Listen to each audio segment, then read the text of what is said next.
another Thursday of April. We're almost approaching the end of this month. Aries season is almost over. The greatest season of them all, according to everybody else in the world. Everybody agree?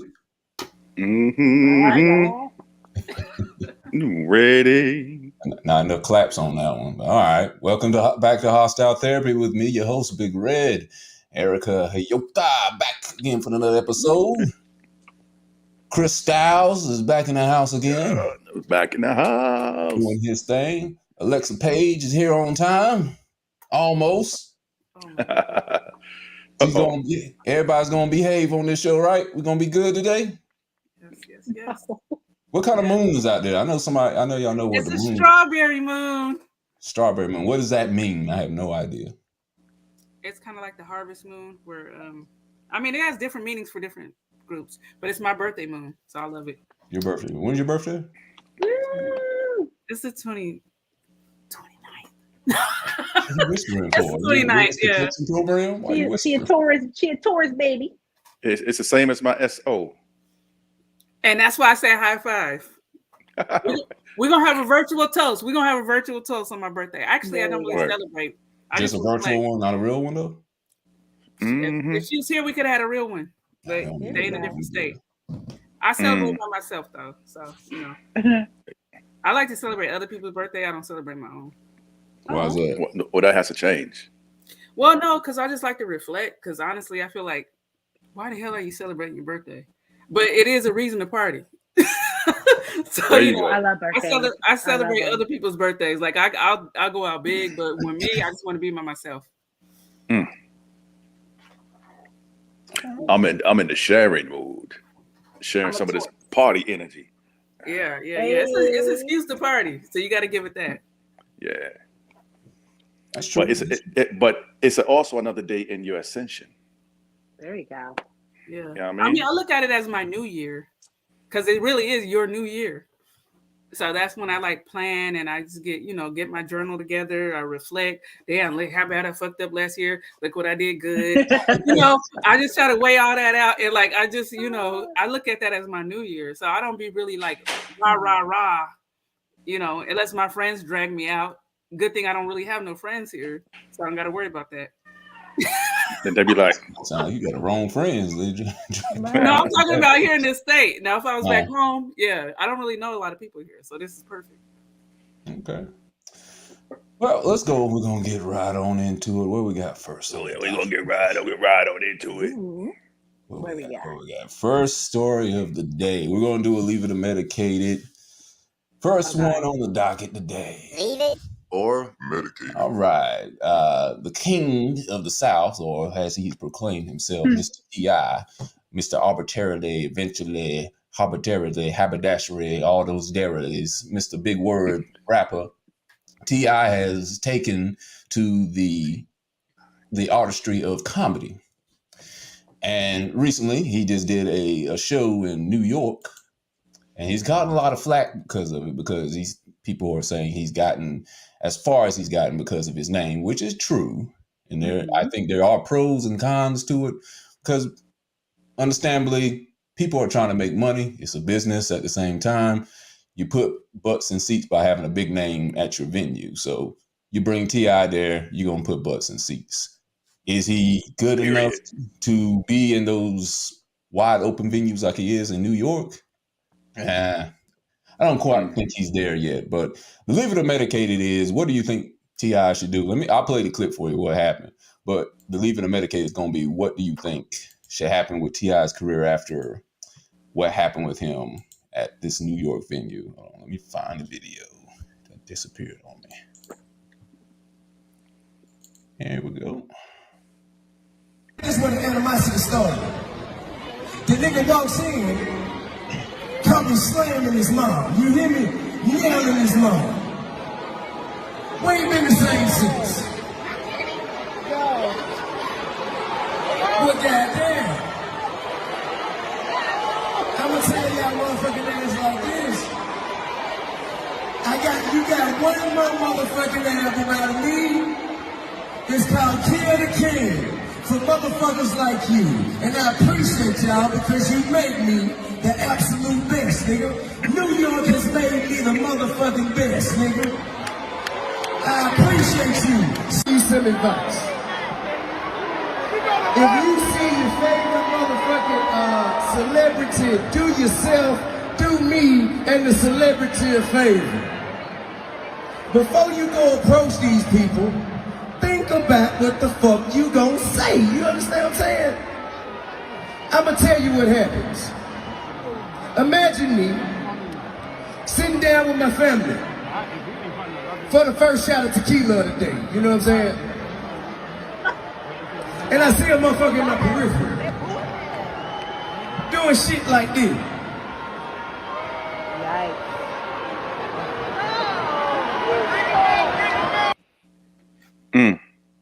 All right, based off of that, do you think T.I. should call it a career, or do you think he should just keep continuing working on his craft and becoming a better comedian? And I'm gonna go to you first on this, Alexa. What do you have to say about that? Do you want to leave it as is, or should he medicate it and try to work on it and get better? First, tell me what you're gonna do about it. Leave it or medicate it. This one we got 30 seconds. Yeah. Shit, I'm gonna leave it. She's gonna leave it. All right. Tell us why. Okay, so I'm gonna leave it. I'm trying to talk real quick because basically it's no limit to what you can do, but you got to put the work in. Okay, so you look at all the greats; they have a lot of stumbling moments. If you really want to dive into this shit, then dive into it. But just realize that every great comedian has got booed before. They all told bad jokes before. Beyonce has failed off stage before. Jay-Z has got booed because he has horrible performance until he learned how to do it right. You know, some people have great talent. So you got to put the work in. Put the work in. So, but you want to medicate it, so he should work on it, right? No, I said leave it. Yeah, well, leave it as he should just quit. No. Leave it. I'm talking about like he got to get the bumps and bruises. If you want to be a good comedian, you're gonna get booed. Yeah, but I'm saying better. Leave it is what he would just quit. That's what I'm saying. Medicate is if he would keep working and keep. Oh no! I thought leave it meant like let him continue on with these bad shows. Oh no. Well, he could do that too, but that's what I'm saying. Like that's what I thought you meant when I said leave it. Leave it. Let him learn because that's the only way you're going to get better. If you really want to be a comedian, you got to get booed sometimes. True. All right, Chris, I'm gonna come to you next. Do you think T.I. should leave it, as in leave the whole comedy world because he got booed, or do you think he should quit his other day job and go back to rapping, or medicate it and keep working on his craft so he can get better? There's something that I know he really wants to do. Whether he's going to be good at it, like Alexa said, as you've stated, he has to put the work in. You gonna leave it or medicate, though? I am going to allow him to continue on to do what he's doing. So you're gonna medicate it? Yeah, I'm going to medicate it. Tell us why. I just always believed, I've had several businesses. Rapping is not for me, but I do poetry. I believe you can do whatever you put your mind to, but he has to learn. I really feel like I'm a beyond a fan of boxing, for instance. I know, the language, everything about the people. So I think he has to also learn and get respect. Take some classes. I don't know. Get some advice from people who've been doing it for years. Right. That's what I think. All right. Erica, should T.I. leave it, as in just leave the business, or should he medicate it, keep continuing, but work on his craft? What do you say? Leave it or medicate it? I mean, I'm so torn. I think he should leave it. I mean, it's just why, you know what I'm saying? There's a spark. There are some people that are just not funny. I think someone got in his ear and hyped him up because of the laughs that we got off of their family show, which was just family quirky stuff. You know what I'm saying? It really wasn't like comedic genius shit. You know what I'm saying? But somebody was letting them be like, "You're so funny."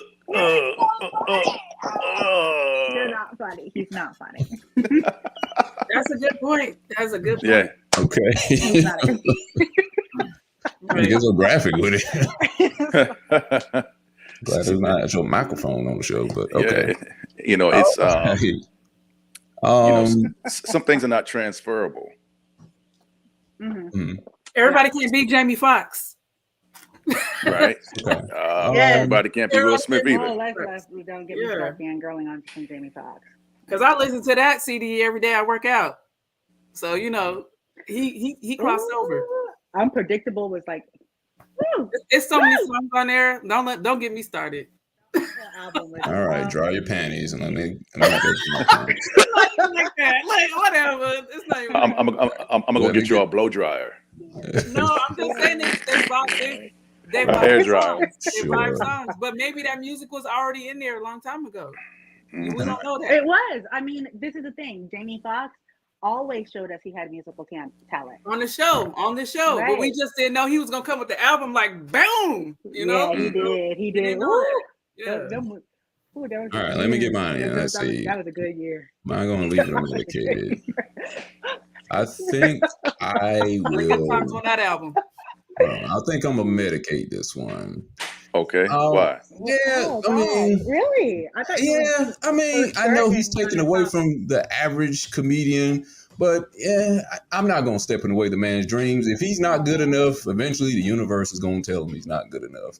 You know, you remember Like, Michael the Jordan? universe is- Remember Michael Jordan back in '95 went for baseball, and you know he wanted to live out a childhood dream he had with his father. Eventually, the universe brought him back to basketball, and eventually, if he's not good enough, the universe will bring him back to rapping or a reality TV series or his like podcast. Tebow. Who? Right. Like who now? Like Tebow. Oh, yeah. I think. I mean, he should keep working on it. I mean, I do think he's getting it because of his name, of course. But if he's really Right. passionate about it, hey, I'm gonna tell him to keep doing it. You know, if somebody's talented enough, because Chris Rock at one time, you know, I know I'm breaking him up, but Chris Rock at one time wasn't well known. His talent came through and shown, and then he became a big name. If you're good enough, you'll be able to outshine T.I. You know, he will take the. I mean, I do believe that, yeah, you can do whatever you want, but he's not a natural comedian. I don't think so. Definitely not a natural. There are some people that are like just born into that ish, no matter what, you know? Yeah, there's some people, and to you, when you were saying Erica, I think, somebody got in his ear, but there are some people who are funny at a bar telling jokes, and it's not the same as going on stage where you It's have not to crack a transferable. joke. Or someone thinks that they're funny, but all they doing is just trashing people the whole time. Those are not comedians. Those, they, like I said, those You're just are a roaster. A roaster. I mean, you can you're a roast. That's it. But you can roast good, or you can talk bad about people all the time. But if that's all you good at is talking shit about people, then I don't like people like that. No way. You're not a comedian. Right. You know?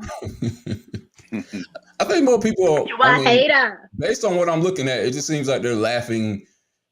They want him to say those big words that they're just known for, and they just want to hear him say big words habitually and eventually. Expeditiously.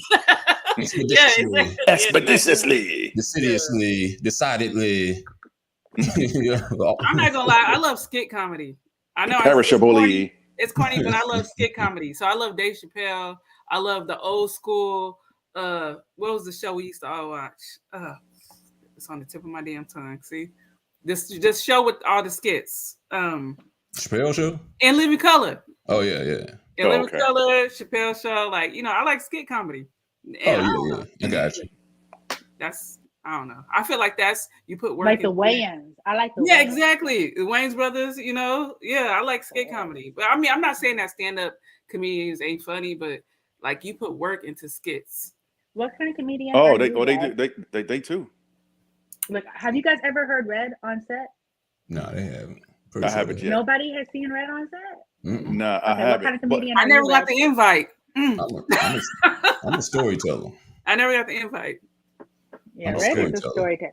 Red will like come up and like sneak on you, and then like you're laughing. You're like, man, I didn't know I was gonna laugh. And next thing you know, you laughed. The crazy thing is when I used to do poetry, like, look, this is what you probably don't know, Chris. I used to do stand-up poetry too. Like stand-up poetry. Stand up And it would turn into like half comedy show because let's just keep it real. I'll probably be lit. And then I start telling like What? No. don't do me. Don't do me tonight. Do not do me tonight. Do not do me. But anyways, I start telling real stories and it's just like I just start going off and next thing you know, it's like half and half. I do a poem and the next thing you know, I'll tell, you know, the inspiration from the poem. Then I do it, you know. So I don't know. Those just don't be surprised. Don't be surprised if you see me on an amateur night. All right. Oh, okay. Let's move on to the next story. Leave it or medicate. Okay. DJ Envy of the Breakfast Club has recently had an interview with him and his wife. I think of 20, 30 years. They've been together for quite a while. Been together since I think They was teenagers. 27 years, right? Yeah. That's a long time. Yeah. Round it up.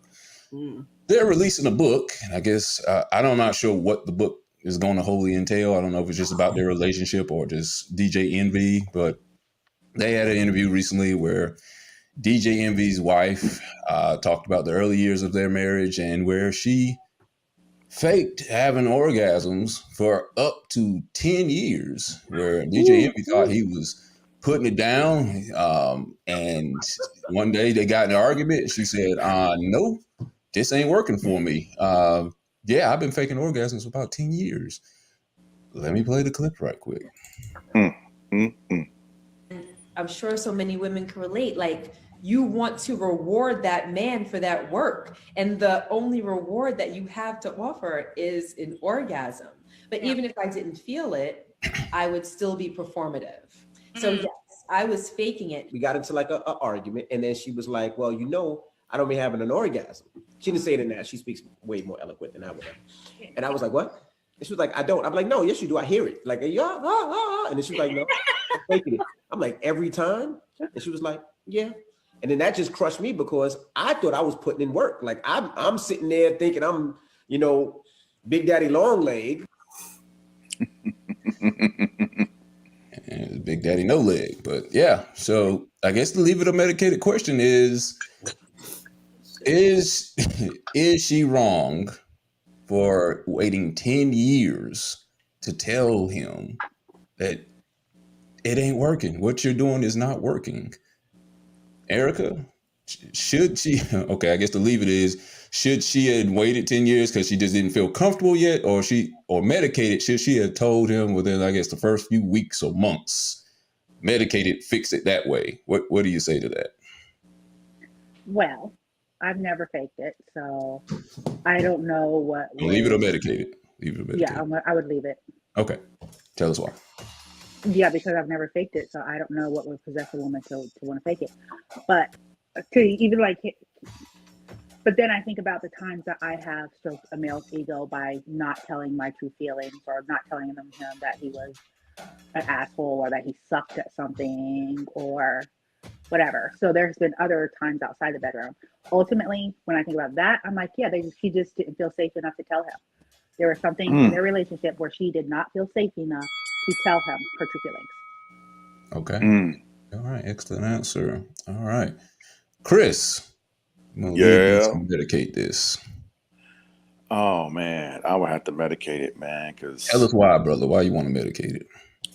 I think for any man, well, they really had to be in love, because for someone to tell you this 10 years later, that would have been awful for me, bro. I mean, not only would that hurt, what else have you been telling me the truth about, or what haven't you disclosed in all this amount of time? So it would bring up some questions in regards to that. But I feel like in honesty and transparency, she should have told him so he would be able to remedy or fix it or try to fix it, as opposed to waiting that long. Wow. All right, Alexa. You got the stank eye over there. You gonna leave it or medicate? No, I don't. You know what? You about to go in the story. I already know. No. I'm gonna keep it simple because I know you got these seconds so low. I'm just gonna say, can we do for all the viewers, can you please write in and ask them to extend this to at least 60 seconds, 1 minute? She wasted. But anyways, 1 minute. Leave it on medicated. I'm going to You have time afterwards. I'm gonna leave it. Okay, tell us why. I'm gonna leave it because look how long they were together. They were kids. They don't know shit about no relationship. They shouldn't even been in no relationship, if you ask me. So at the very beginning, he don't know what he doing. She don't know what, you know. They just sitting up here trying to do what they think sex is supposed to be. Look at the age they got together. He can't make love like no man. She can't make love like no woman. And so they're literally coming together trying to have sex when they don't even know what the hell they're doing. Okay. That's a very good point. All right. I am going to medicate it because I'm going to compare it to an analogy of a mechanic working on your car. You wouldn't have a mechanic working on your car and say, hey, you're doing a good job on my car, and the car keep breaking down every week. You're going to have to tell the mechanic, you're doing a bad job. If you continue doing this bad job, I'm going to find another mechanic. And the other mechanic, I guess, would be another husband or another boyfriend or whatever like that. But yeah, you got to tell them early because no one wins. She loses, he loses. Mm-hmm. They're both going to end up having bad sex for 30 years if you don't tell them. Yeah. I love that quote that you sorry, said. go ahead. Yeah, because when you fake it, nobody wins. I don't think anybody should be faking it, but you have to think about this. Is so many times you got to look at the big picture. You know what I'm saying? You got to look at the big picture. She stayed with him through all that. You know what I'm saying? Yeah, that is true love. She felt. You know what I'm saying? So it wasn't like she was just there. Y'all straight. Sometimes as men, y'all straight go to like the negative. So hardcore. It wasn't a negative reason why, you know, she stayed. You know what I'm saying? Like, God, could you imagine not being sexually satisfied for 10 years with someone? Right. You know what I'm saying? But worse, not being able to be real and authentic and open enough with them to tell them, to think that that person would care about you enough to help resolve the issue. And I think a lot of times y'all go to butt hurt so bad that y'all don't fix it because y'all so butt hurt. You know what I'm saying? So not to be like rude, but it's like I want to fix shit so much, but yet when we give you the problem to fix it, y'all start like beating us down. Like, so you like straight up like, oh, I'm going to question our whole relationship. You liar. You know what you've been doing, you know? 10 years? Yeah, I said that. That was your reaction. And I think who you been with? Yeah. Oh, Jesus. Which is like understandable, you know, which is understandable why you say that too. But y'all always talk about, well, I want to fix it. But yet the moment a woman is actually a woman and comes to you with something because it's not presented in the beautiful little package that you want us to present it to you in, that, you know, now all of a sudden, you know, she can't, you know, woman can't win for losing. So I think it's super commendable. Like for 10 years, she put in work. She put in work. Right. They both put in work. Didn't put in any work. So for me, either one I of look them at did. that. Yeah, they put in work because they're still together. I said she put in work to make him feel good. Yeah, she made him feel good. She still didn't. Yeah, she didn't like down him. She just told him the truth when things got real. You know what I'm saying? I see what you're saying, but you know, do you think I'm gonna go after Erica because I got some shit to say, man. Do you think it would have hurt worse though if she told him within the first year versus 10 years later though? Honestly, it might have. He might not have been able to handle it at that point in time. But that's the case. You'll never know. I'm not gonna use no names, and please don't nobody come back and try to fucking sue me. But I'm gonna tell you right now, it's so many elements when it comes to sexual satisfaction. It's not even funny. Okay, it's so many. You can't hear me? Who can't hear me? Yeah, I can hear you. Oh, I can hear you. I heard you point to it. I see you doing that, so I thought of the mind. Oh, okay. I thought you were pointing to the ears. My bad. Okay, so this is all I'm saying. With sexual satisfaction, you got to realize that you have to communicate immediately when you're trying to improve your sex life. Now, these were young people getting together. They didn't know what the hell sex was. You know, Yeah, they probably they had to just sit learn up a here trying to lot. just Yeah. they up here banging against each other like some damn asteroids. I mean, let's be real. Yeah. Are you better now at sex or than you were 20 years ago? Exactly. You know what I'm saying? So it's like at some point I was a virgin 20 years ago, so I don't know. and I It was a virgin. could have been for 10 a to 15 long- years better I feel sex. like I was a virgin too long, to be Yeah. honest. Yeah. I feel like I was We a talked virgin about too it long. earlier. But I was a virgin until I was 24, so I'm glad I waited. I ain't mad. Well, look, I definitely wasn't until 24, but I'm gonna tell you right now, I had so many chances that I skipped. But all I'm saying is this: when you like really want to be sexually satisfied and you're in love with the person, that love comes first. That love especially comes first. as young women, we're taught Exactly to please y'all. We're not. So it's mental. In our generation, our generation was kind of like that last generation to be like, just please the man, you know, Right. be a lady in the sheets. Or no, wait, put a lady, be a Lady in the Lady in the streets and the freak in the streets. Yeah, that's what they, like, that's what they used to tell us all the time. Like, and what the fuck? my mom gave me my sex talk when I was 15. And okay, so she took us to this Hawaiian resort, and Michael Jackson was staying there at the time, so we got to see Michael Jackson. And she brought like the whole kit and caboodle of like all sex shit, you know. And there was like toys, lingerie, like just like all the good stuff. So she taught us really, really well. But I know none of my friends was getting that talk. You know what I'm saying? Especially because I grew up in like a super crazy religious household. But she's like, you know, sex in a relationship is so important. So I want you to be able to not only fulfill your man, but be fulfilled as well. So even when I would talk to like my friends about that, they weren't being taught to have themselves fulfilled. And I wasn't being taught either. So it's like they are, you know, DJ Envy and his wife, they're part of that like last generation where we as women were taught that men still like just let them do what they do, you know. So it was the generations like a little bit after us that was really like, no, my clit is here, dang it, you know. So you know, let's just be real. Bring it here. It's a baby making machine, and if you don't make a baby, then you're being dirty. That's what a lot of people. That's how the, you know. That's what I'm saying. And like I said, even my mom. You know, my mom bought like a banana and condoms and then like everything. Like she taught, you know, she was like, no. She taught me how a connection with a person could be like that sexual thing could be like, you know, I obviously, and then my dad gave me the sex talk and gave me a promise ring that I wouldn't, you know, have sex until I got married. So, we don't want to talk about promise rings. That's a whole nother conversation. So I was taught in a proper way. So I didn't have no shame about sex. But there's a lot of women in our age category that still was just like, no, especially if they were having sex young, they weren't going to say it. So to hold that against her personally, like she a bad woman or that, you know, she fucked up. Like, come on now, you have to understand the socioeconomics of sex. You want to hear some comedy though about a promise ring? Promises are made to be broken. I had a promise ring too, right?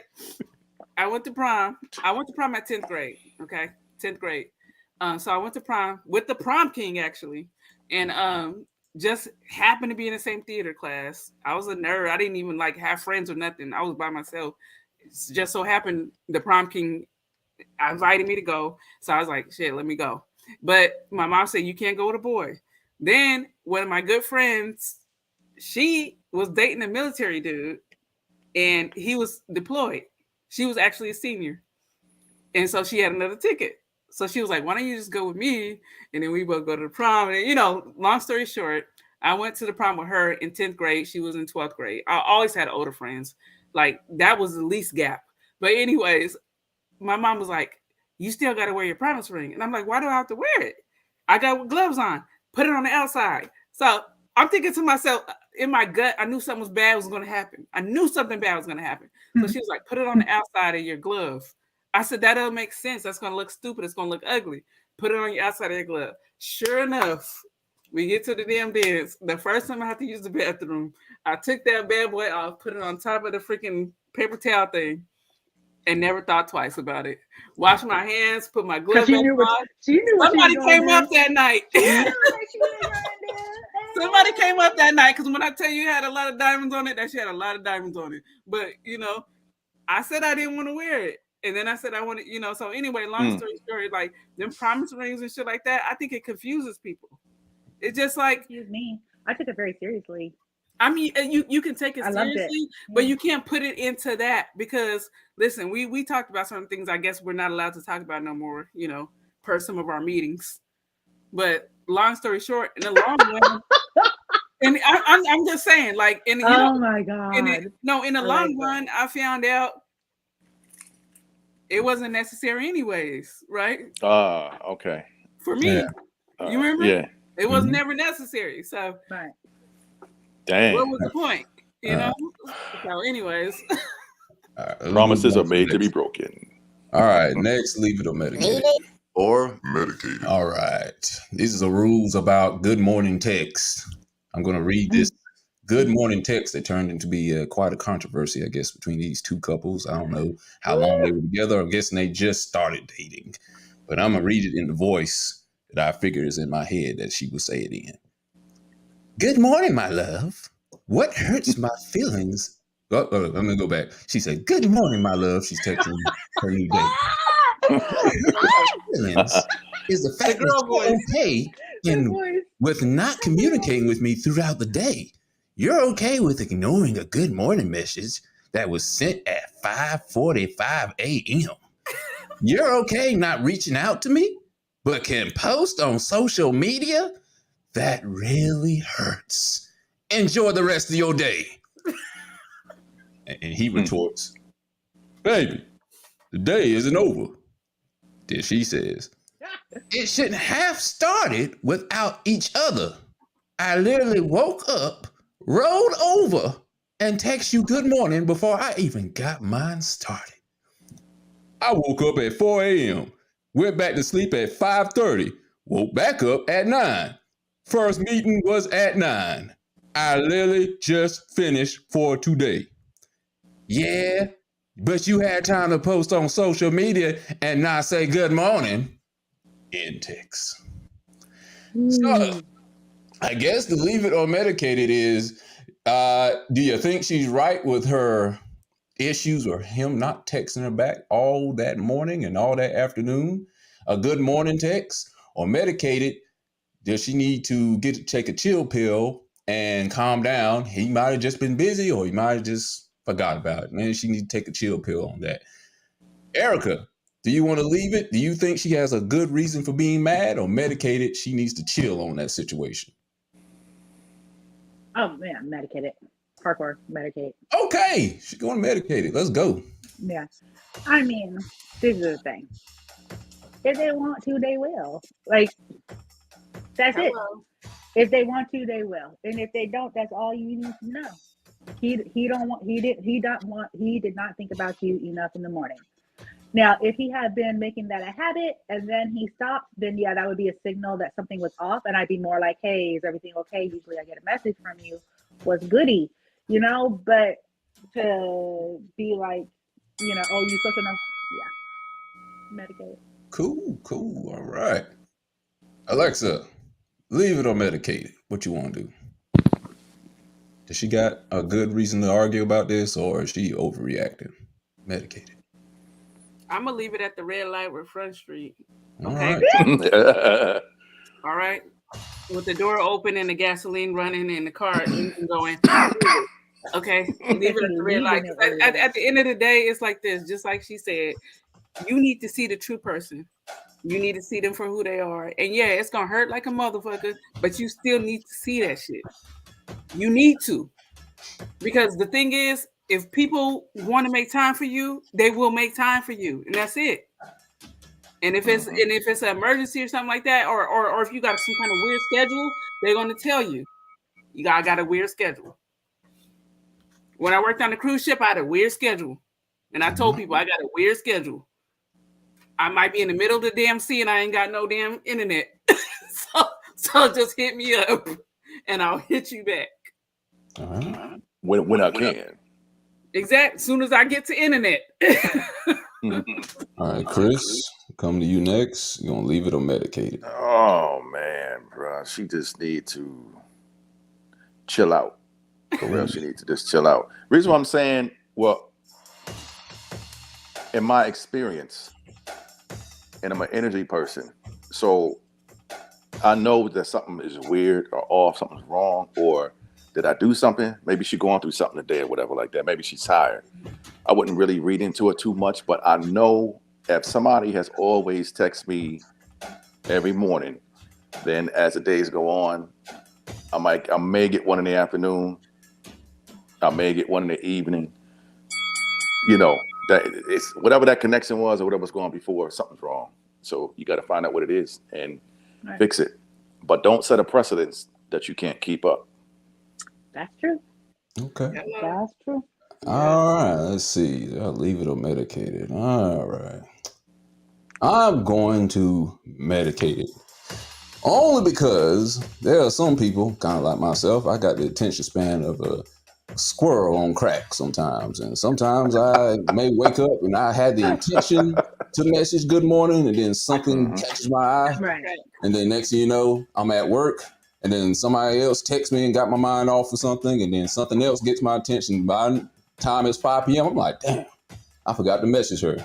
Now, if this is the first time he did this, I think she's overreacting. Now, if this is a routine every day or every other day, 2 days, 3 days, I'm texting you good morning, and he don't text back until the evening, and he's texting on social media, because that was the other important part. Like, he did go put a post on social media before he messaged her. If this is a habit, then I understand. He ignoring you, boo. Yeah. And that is a bad feeling. And I would understand why she would be upset to know that someone is purposely ignoring you. That is harmful, especially if y'all supposed to care for each other. That would hurt like a motherfucker. So yeah, she's being vulnerable and speaking her feelings, on that, and she's telling him, yeah, I thought about you first thing in the morning, and I did reach out to you, and you still ignored me all day. So I was not a thought for you, So I think that was probably more of what she should say. If he apologized, it'd been cool. I think if he said, "Oh, I'm sorry, my fault. I meant to." Honestly, half the time, yeah. If he would have just apologized and just been real about it, like that wasn't my intention. But this is the thing: we live in an industry where y'all check your messages all the time. Y'all check all your messages all the time. We all do. We have those time frames where we check our messages, and that is habit. So there's kind of no excuse for him not, replying back to her, because she messaged him first. That's like a temporary ghosting. I'm sorry. Oh, my back is itching. I'm sorry, my back is itching. I gotta say something. The only reason why I'm saying this is because I literally just lived this. If you have an obligation, you got to realize some people are into social media, right? They're tied into it. Okay, so I have my own shit. Like if I let my own shit go down, let it go down. But like for instance, with our thing, what we got certain days we're supposed to post, right? Right. Mm-hmm. So if I as a matter of fact, I mean, I'm not gonna put the family business out there, but Erica, you had a certain time where you said everybody should have their post by, right? Okay, so if I wake up and I'm like, damn, I only got 20 minutes, even though I already made the post, it's already ready to go, but I only got 20 minutes to post it, right? And I post that first, it looks like that's the first thing I did. I mean, it is the first thing I do, but I'm just saying it looks like, oh, you just woke up and posted that, and you ignored my 4-page letter. Like Aaliyah, I'm writing you a 4-page, and I'm just like, no, I just got a couple minutes because I agreed to this. Right. So what if it's not, an obligation? What if they and it's not always you're not ignoring somebody. I say that because, like I said, the first thing I do, like I said, y'all know I love social media for energy exchange, and that's mostly I don't know spiritual people in real life that are trying to be on the level I'm on. Most of them are far away, so that's the connection that I get to, like, my tribe. You know what I'm saying? So it's like I like putting that positive energy out there first thing, because it's an energy exchange for me. I'm going to get that energy back and use that to create. So I have had people like message me like right when they see that I'm online and they message me. I get that like a lot. Like they were waiting on me to be online. You ignore my text. You ignore my message, and I'm just like, think about that. No, I don't ignore messages. For me, it's a matter of respect. So it's not even no society thing or social media thing or not at all. If you have people in your life that respect and love you and they giving you that energy and they want to connect with you and you actually respect and love them, then you have to give them the thing. There are some people that I tell them, hey, you will see me online, but don't message me till around 9:30. I have told people that. You know what I'm saying? Because that's my time. That's my time. That's me time. And social media sometimes is me time. But I respond back to messages faithfully because it's a matter of character to me. Because I am of a good character, I respond back when I know people are wanting to reach me, whether I'm going to talk to them or not. I had a friend that wants to talk to me, but because I'm fasting, I know that I don't want to give her any of the energy that I'm on right now. So I'm like, wait until my fast and I'll call you then, which normally I would never do. But because of this, but I still responded back to her messages. I didn't be like, oh, I ain't going to talk to her till the weekend, so I'm just going to leave her on red. That's rude. You know what I'm saying? And that's disrespectful to her, even though whether she would think that or not, I think that is a character thing for me. So if I send you a message and you don't respond back to me, you're telling me that you don't respect me and you don't honor me. And that's all I need to know. You know, that's all I need to know. But then again, you got to listen to people too. And the only reason why I'm saying this is because I have a lot of people, friends, family, and stuff on my page, and I tell them all the time, I keep my Messenger app deleted. I might open it up like every 3 days, just in case I get some crazy family news. You know what I'm saying? Like Junebug in the hospital or something crazy like that. So you know, like something crazy like that. But to be honest, I keep it deleted. But the truth is, I do not give my number out like that. So my thing is, if you have my actual number, use my damn number. Why are you even hitting me up on Messenger? Right. And this is what I tell some people, like why are you even hitting me up on Messenger? You have my direct number. True. Don't hit me up on Messenger. If you have my number, that means that you could talk to me offline. That's a privilege. So I done been blocked by family members. I done been subliminally cussed out. I done been all kind of stuff because they think I'm ignoring messages. And I'm just thinking, like, I said it on so many posts. I done sent out messages, post everything. But if you said it, then you said it. You know, and at that point, then what can I do? Listening. Yeah, it's like I done told you I don't. Yeah, I keep this app deleted every blue moon. I'll scroll through just to see if it's some kind of like off message from somebody in the family, you know, that don't usually message me, but usually I just keep it deleted. Right. Well, I'll just say, like I said, if that was a routine that dude is doing, or if she was doing, you know, this is like a routine every day or every other day, whatever, then. Yeah, I think she has a reasonable gripe. If this is like, you know, once in the blue moon, once in the strawberry moon, as y'all was saying earlier, raspberry moon. You know, almanac. So you think if you're talking to somebody on a regular basis and then all of a sudden they not calling you, then or they're not texting you in the way that they usually do, something wrong. Something wrong on a regular basis. On a regular basis, But if you were never on the regular basis, then it's like. But if you were, and all of a sudden something wrong, and this is the thing, you know, she was right in saying it to him. You know what I'm saying? But at the same time, don't waste so much of your time. You know what I'm saying? Don't take. I pick up on patterns quick. Me too. And see, I pick up on patterns quick. I'm a guilty Taurus. Me too. And when I start seeing it, if that person not give me that same energy back, and I try to reach out to see what's going on, but you playing or whatever you're doing, you ain't gonna worry about hearing from me ever. And when you decide to pick up the phone and do whatever, it's just disrespectful. And to the people that do that, like, I'm a guilty Taurus. Hard? What's so hard about being this authentic? You know, and I'm telling you right now, there was times where even on the cruise ship, like I'll be on a 10-day cruise, and if I knew somebody came at like 5:45, because when you get that old, you plan like that. You plan like that when you get that old. You plan every minute. So anyways, if I knew like Ethel Right. came at 5:45 for her oatmeal with strawberries, I would be like with her strawberries already cut up, already ready to go into her oatmeal. So it's like, it's not that I'm not attentive. It's just that if you're not recognizing my way of thinking, then you have to communicate that. You got, You yeah, have to you say, got. I yeah, think you you have got to say ultimately that this got is it. You got important to to me. communicate. Yeah, because it's like Yeah. I am like the And type it's of person that's hard. like, We're not I'll pick up taught. Yeah. little things, and when I see it, it's like, okay, I take a mental note. But I swear to God, I'm a Taurus with a capital T. So when I see that like pattern, I immediately go into that pattern without even thinking. Oh, they're gonna want this, they're gonna want that. Like you have to tell me to break the pattern, Honestly, like, which will yeah, piss me off. exactly. Yeah, Because then I'll be exactly. like, wait, you call at 8:25 I every want morning. to touch that. You know what I'm saying? Like if I start texting and you're not especially as a woman, Yeah. you know what I'm saying? If a woman texts you, that, you know what I'm saying? I don't know. I don't know. Because texting, like I said, that's just something that came out during my 20s. I never, like, y'all know my role. I don't call nobody, you know what I'm saying?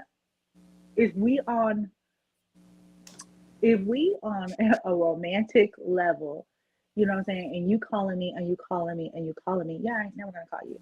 You know what I'm saying? Because I know you're gonna call me and I'm just gonna receive. I'm gonna be receptive. Even on the friendship level. Even on the friendship level, if every Tuesday you say, "Oh, Sonic's got a discount, 2 for 1. Let's go get this raspberry Slurpee." Look, You bitch, better if we not do be that 4 wasting my times, time. listen. After I'm we do at that, work and calling me about a Sonic discount. I'm just talking about if I go with you You better 4 be calling me times. for It's something an more important. example, No, sir. A better example. No, listen. If you Ruby call me, Tuesdays. if you call me at Tuesday and we go like 4 times, I expect to do that. Okay, after 4 times. I don't think after 4 times I would think that that's a habit. Well, You that's, know, well, see, that's why maybe we've I'm a been doing. Taurus. Maybe Now. I'm a if we've been Taurus. doing it for 2 months. I'm a maybe. Taurus. I don't know. So when I feel like something's I'm going really on, diplomatic. like I'm you really gotta tell me like, diplomatic. oh, we can't go this Tuesday, girl, because I'm gonna feel some kind of way if I'm looking at Yeah, Tuesday. I think on the first few times I wouldn't care, but if all of a sudden he dropped off like that, then yeah, I'd be like, "Yo, tell me what's going on and be real," because you know what I'm saying, that's respect. It's a And that's my character. It's a problem. character thing. That's just respect. It's just That's my respect. problem. I gotta stop caring so much because sometimes I it's don't like, really care because people may- do what they're gonna do. Like, I did have this situation where I was hurt. I was super hurt. I was super hurt because you know what I'm saying, you're talking about friendship for like 3 years, and they did something, and it did have to do with phone communication, and it was like, okay, that, especially because like the situation was, I was just being super open and like sensitive, you know, like I'm really sensitive right now. I'm not putting anything on you. And then I was just like slammed, you know, and it was just like, oh my God. Oh God, because it takes me so much to be like open and sensitive to somebody. So, you know, that crap like hurt like a motherfucker. But all I could do was just try to create peace in that situation. You know what I'm saying? And so a lot of times I think when you're in that situation where, you know, I think she was trying to create peace, but she was looking more for an answer. And sometimes you have to be like, you know, just straight up, you know, what was the deal, but learn how to not pull all your emotions on it right out the gate. And that is hard to do. She was hurt. And You know what would have actually fixed that better than all this? Yeah, tell us, right? Tell us. A phone call. Because there's a lot of miscommunication you can hear through a text. You can't get the whole context of what that person is thinking through a text sometimes. True. That's true. 100%. I'm not a clingy friend, but I keep saying I'm a fucking Taurus, and I try to tell people that. So, like I said, after we do something 4 times, after we do something 4 times in a row, that's what we fucking do. Like you have to tell me, like, you know, you should have told me you only had a 1 month vacation. I could never go to. I do keep that sort of stuff. I'm sorry, I'm like that, and I be thinking like, wait a minute. You know, in my mind, I think we got some kind of damn setup. like, oh, we go to Tipsy Tuesday. In your mind, unless it's communicated, it's not. Been on this one for a while. Let's move on to the next one, guys. What do we got? Next assumptions. one, Working on it. Viola Davis, Oh, great I love that clip. actress, great actress. Probably, Yeah. who do you think is do you think she's the top 3 actresses? Not just black. I'm just actresses. No. She's top. She's top, and she needs to get paid like the top. Fair enough. I agree with that. Yeah. She did a recent interview with Oprah, and she talked about manifesting her man, her husband. So let's go hear the clip of what she has to say about manifesting what she wants. Manifested. And who told you to go home and pray for who you wanted, the kind of man you wanted.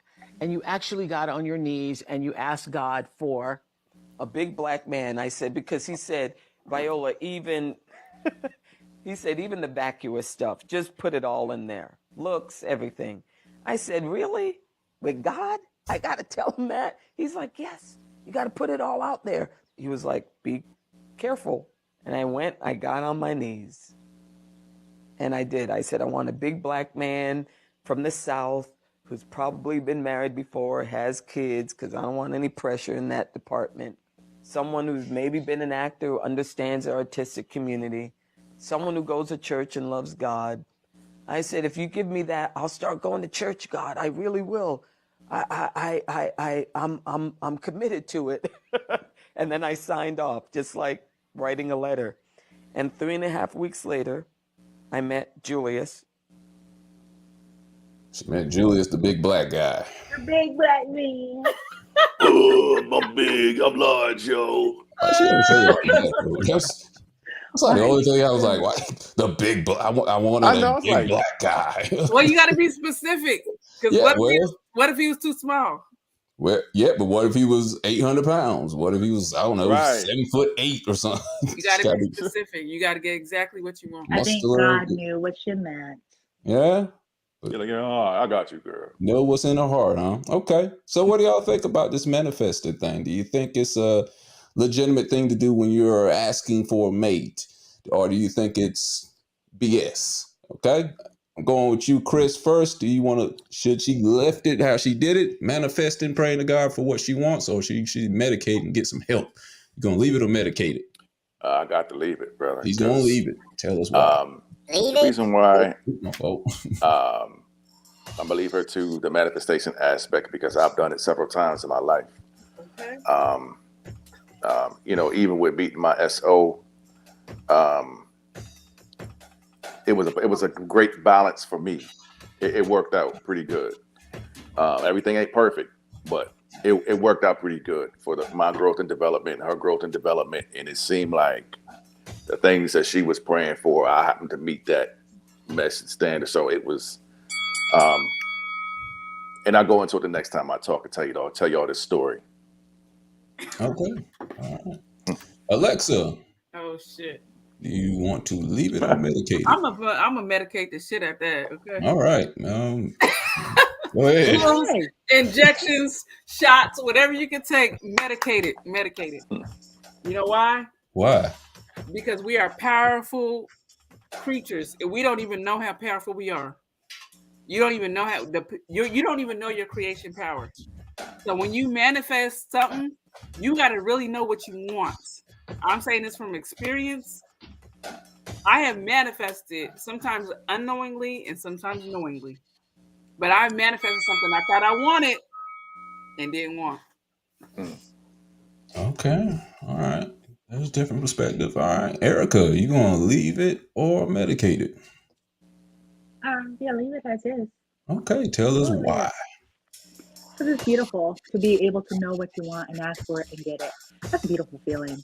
I've had that happen a couple times, and yeah, when you receive it as, hey, yeah, that's what I wanted and what you desired out of it, and it comes to pass, gosh, you can't think negative about it ever. And I've had that happen, with men. So yeah, I will leave it. More of us should be doing that. All right. Cool.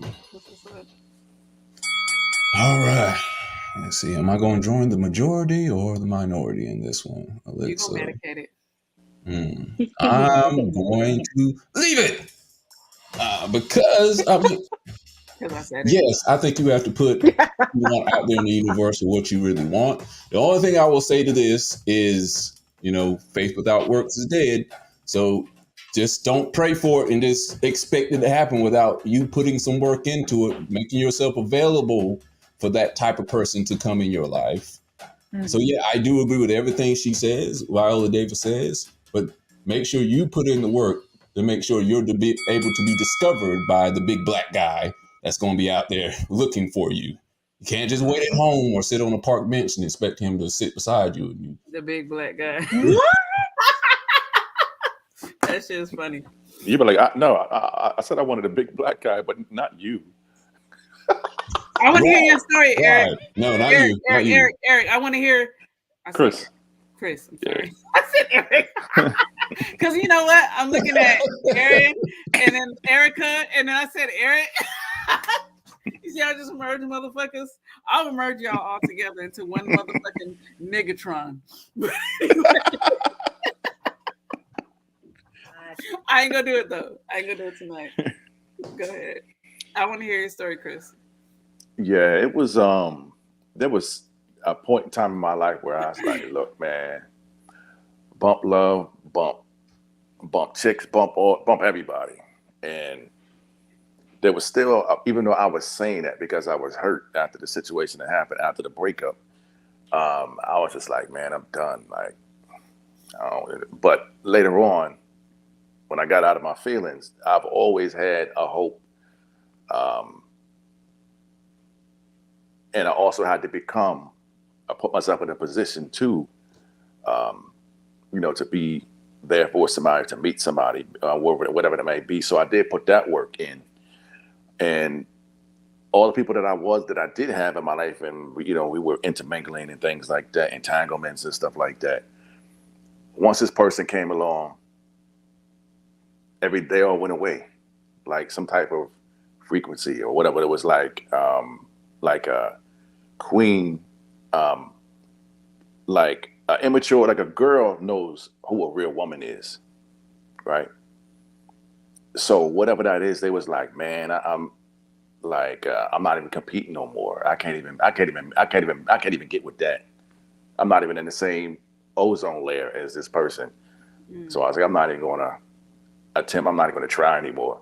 So on that frequency basis, once that queen came into that king space, it seemed like everything naturally just happened by itself. Like all the drama in my life and the drama stuff that was going on, it all went away.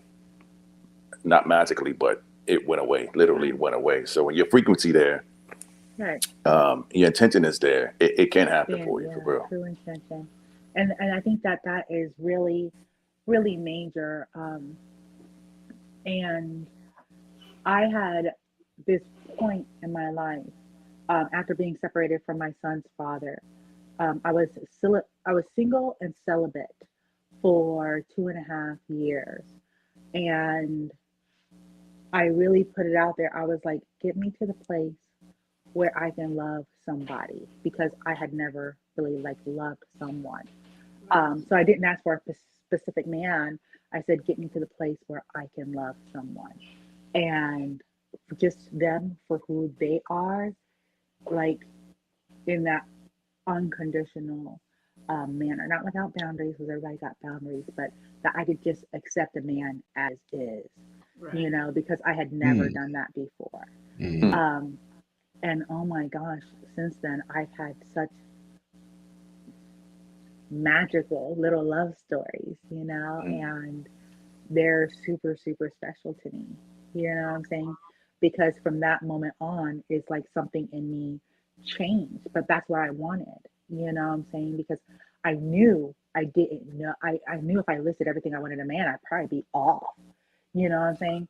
But I was like, send me someone that fills me up enough to where I can truly begin to heal and just accept them as they are. And man, like instantly. And this person was like not like anybody I had ever talked to before, physically at all. And it was still drama. There was definitely still a lot of drama. But what I asked for came to be. I just accepted him for who he was because he poured into me. He just poured life into me and just was supportive and kind during that time that I just needed it. You know what I'm saying? And during that connection with him, even though, it didn't go nowhere because I was still really hardcore healing and coming out of my immaturity, I was still able to always see him as like just this real healing experience, for myself. I was still crazy. I still really did some stupid shit. But, it was exactly what I asked for. We all do. You know what I'm saying? And then I said, okay, well, next I want this. And then I got it. And then I said, next I want this. And then I got it. You know what I'm saying? So I've had, like a little girl, I would like ask for like certain romances. I was like, I want a romance like this. And, I'd have a romance like that. So you can have what you want. The thing of it is, do you know what you want? Okay. And a lot of women don't. They don't know what they want. So I was that's why about it to becomes ask you, hard. Erica, do you think, because this is the one thing I was kind of thinking about when she was asking. I mean, she didn't say specifically like she wanted a very Of handsome course, man or she something like said that. more But things. Yeah. but should you be asking for things that, of the flesh, asking for, someone to look like a movie star Absolutely. versus, Absolutely. but the only It reason I works. say that is It you can works. get that. Oh my God. Okay, it works so hardcore. I'm not gonna talk about it because it's still too fresh for me to talk about it. But it works. Right. It works. Like you ask for somebody that looks like however you want them to look.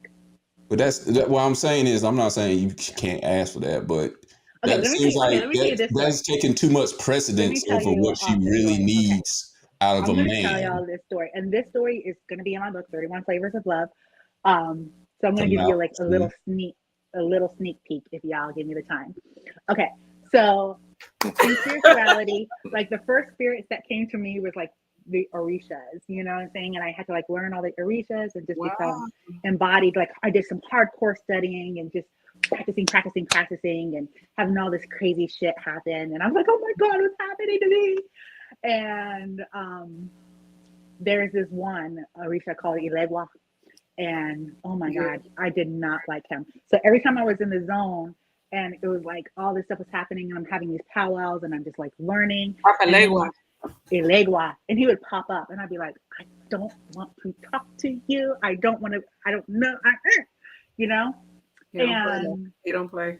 He was like, right. He was like during the whole spiritual. Okay, non-spiritual people are gonna think I'm crazy. But anyways, when I'm having these powwows and he keeps on showing up, each time like he would get bigger and bigger and bigger, and I'd be like, okay. But I'm like, okay, obviously y'all want me to learn about this motherfucker, so okay, what, So I start to learn about Ilegua, and I find this statue of him on Amazon, and I'm just like, oh my God, that Ilegua could come my way, because he's fine as fuck. His little statue is just fine. I was like, oh, I would love to meet a man like that. Yo, I met a man like that 4 days later. And when I tell you that motherfucker blew my fucking mind. 4 days. Did you say 4? No, I'm gonna let you finish, but I'm gonna say some shit about that after that. Go ahead. Girl, I know. Look. The day that he came, the day that the statue was delivered to my house was the day that I met this guy that looked exactly like the fucking statue. And I was just like, what the fuck? And the way that we met is so freaking hilarious. It's super crazy weird. But I was just like to that point, just like open to the universe. Like, and I'm like, oh, this is weird. That he was, when I say he was pivotal in my spiritual journey, and he gave me so many spiritual gifts and opened my eyes and opened up so many doors, just like a Regua. You know what I'm saying? Because that's what he does. He's at, when you're at the crossroad, he opens the door, and he taught me so much. But that's what I asked the universe for. Like underneath the full moon, like the day before, it's like a full moon. I asked the universe for something specifically. When it came to, a man, ordered the statue the day and met the guy 4 days later, and I wasn't looking for a happily ever after, what I'm saying? So that is like, I didn't ask for that. You know, so that did That's not what I was happen. kind of getting to. I was like, is that, shouldn't that be part of the prayer or something, the manifestation, asking for It happily has ever to be after? part of the prayer. Why? I don't want to be with somebody one night and then they go on the next, no matter how good they look. I want to be somebody that's going to be my forever. So do I too. I'm Because so sorry. I look, got to tell y'all this story about Papa Legua. I know you call him okay. different. I'm gonna let you finish, but yeah, go ahead. This is the thing. At that point in my life, I was very real with myself. I was not ready to have a husband or to meet a husband. There's Okay. things I wanted to do before that happened. Why does it always have to be that? You know what I'm saying? I wanted a spiritual man that could elevate me spiritually, and that's what he did. He made me powerful. You know what I'm saying? He made me powerful. And not only that, he helped heal many different places in my life, but just being like super challenging. And God, I'll always think special and very highly of him. You know what I'm saying? Because he brought so much good to me. But that's what I was looking for, specifically that I asked for in a man. Now I didn't say let him be my husband. Maybe I should have, or maybe I shouldn't have. No, I don't think so. You know what I'm saying? It happened the way it was exactly supposed to happen, and it just blew me away. Even now, and I haven't even talked to that person since 2000. Yes, it's like a year and a half. But the imprint that he left on my life was that magical. You know what I'm saying? That's fire. He was, I would call in my phone. You know how you like to name him? He was my Nicholas Sparks Bay. My Nicholas Sparks Bay. Because it was super passionate like that. And there was that and even like when we were not talking anymore, and I was going to talk to somebody that he knew. So I'm like, okay, I'm going to talk to this person. And he's like, where? He started laughing. And then we just had this whole conversation. And I was like, so I don't think it's cool that you call me anymore. And because I know your energy will try to fuck shit up. And he's laughing. He's like, you know me too well. And he said, he told me, he's like, you'll still always be the queen. You'll still always be the queen. So there was no, bad blood. And that's what I wanted, to be able to part with no bad blood, to where, you can still think about that person and be happy, that there was, even amongst the chaos and the fights, because of course there's a fight, that's how you break up. But there was still that mutual respect, of being able to okay, this is the end of the road for this connection. The end of the road. And I loved that, and but that's what I asked for. So yeah, I think you'd be very specific where you ask for and prepare yourself. Yeah, I had to do work. I had to be willing, and then I met the person that I was like, okay, I want somebody that is soul, all soul. And yeah, that shit got me fucked up right now, yo. So it's soul. You know what I'm saying? And I'm mad, but at the end of the day, I get what I asked for, you know what I'm saying? And then, like I said, it was like a stepping stone, even more on the things that I was asking for, as a woman, and has just been an amazing thing, on my life. So yeah, I mean, I think that you ask for happily ever after sometimes too early. Y'all have to remember, I was in a marriage that everybody envied, and said that when we actually said that we were going to get divorced, most people couldn't even believe it. They'd be like, he loves you so much. You know what I'm saying? Y'all are an amazing family. They always say that. A beautiful family. Yeah, exactly. And it's like, but I have a scar. My jaw's crooked. You know. Good one. No, the fuck he ain't. I walk around like that. He struck me. He struck me hard the other day. Right. But no, I didn't tell. I covered him for so long. Exactly. We cover for them all the time. But if they knew the truth. Man, I don't even want that, yo. No. I've been in some weird relationships where it was toxic, but just had that chemistry going. And we're in this relationship, and we're in a toxic relationship, and I never had that. Some of the stuff that was going on between us should have never happened, but when you're emotionally immature, you know, just everything immature, you know, you're going to have those type of things go on until you say, I like I think said, we've all nah, been I'm done toxic with to that. somebody. I think everybody's been toxic to somebody. I know I've To been some toxic degree, to Yeah. people. Yeah, Yeah. I mean, if we're And gonna keep people it have been real, toxic we all to been toxic to since somebody, we've but that's what we been signed up 100% for. wrong. That's what we signed up for. You got to get Well, me. no, you don't know people.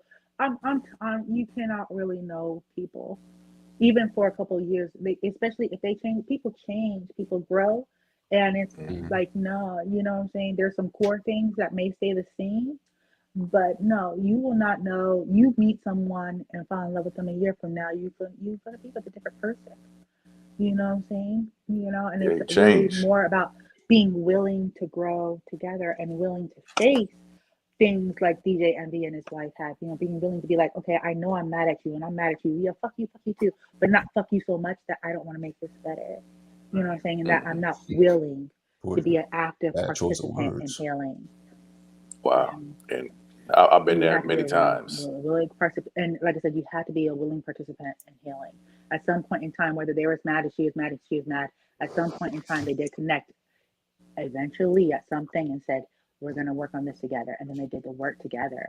And I think more of us need to be open to those sort of conversations and realizing half of our conversations is just hurt on one side and hurt on the other. Let's get over our hurt so that we can create peace together. And that is hard, especially if you have never had somebody to do that with. You know what I'm saying? And that has been like, that's one of the things that I find hard, to where I started really digging in and started to doing a lot of work on it. And I'm actually working with a workbook with a man on it, and we're going to hopefully publish it. And you know, the universe willing, it will be a success. But what we talk about is conflict resolution and how it begins on the inside. Half the time, we don't have true conflict resolution within inside of ourselves because we don't address that we're really hurt. We fake on the inside that we're hurt. You know what I'm saying? So we don't even have conflict resolution on the inside to have the conversation with anybody else. And I think a A lot lot of of the people, scenarios we see, they that don't is have. really the main thing. At the end of the day, hurt people hurt people. That doesn't mean don't be hurt and that you won't ever hurt somebody, because somebody will hurt you. You know what I'm saying? I think that's the stupidest thing that people like try to be like people healed and then they healed forever. Fuck that shit. That's the biggest lie that the They spiritual lying. world is swallowing right now. Right. Because if You you go out live life, there over and over if and you over are and over. living life and growing, Right. you're going to be in new situations as a new person doing new things. And at some point in time, you know, in your sensitivity or in your newness of something, you may stumble across something that you have not experienced before, that you have not done before. And if you're living life, guess what? You're going to get hurt. You know, it's just stupid. You know, nature tells us that. Nature tells us. Rock Well, climbers. you can't resolve anything you don't understand. So there's no conflict So try to resolution. understand. There's Unless no you try to conflict step to the resolution if you plate. don't have understanding. So you have to And during understand that what the hell time, you went through first. You know, like but a lot of honestly, people just go from relationship. They don't actually take time to see figure like out. exactly Yes, like yeah, what like the fuck challenge did I do? yourself. To Yeah, challenge and so yourself. you Yeah. wonder why you're going on the same ride. Pattern And over and over and over. I'm talking about some spiritual shit now. I'm not gonna get too deep, but I'm gonna just say, like, God talks to me in dreams. God talks to me in dreams. So my main dream is a carnival. I know what I've been having the same dream since I was little. So I know what everything is. I know what every ride is. I got two dreams. I got a school dream and a carnival dream. So, anyways, in my carnival dream, I know what every ride is. So when I go through this certain ride, I know exactly where I'm at in life.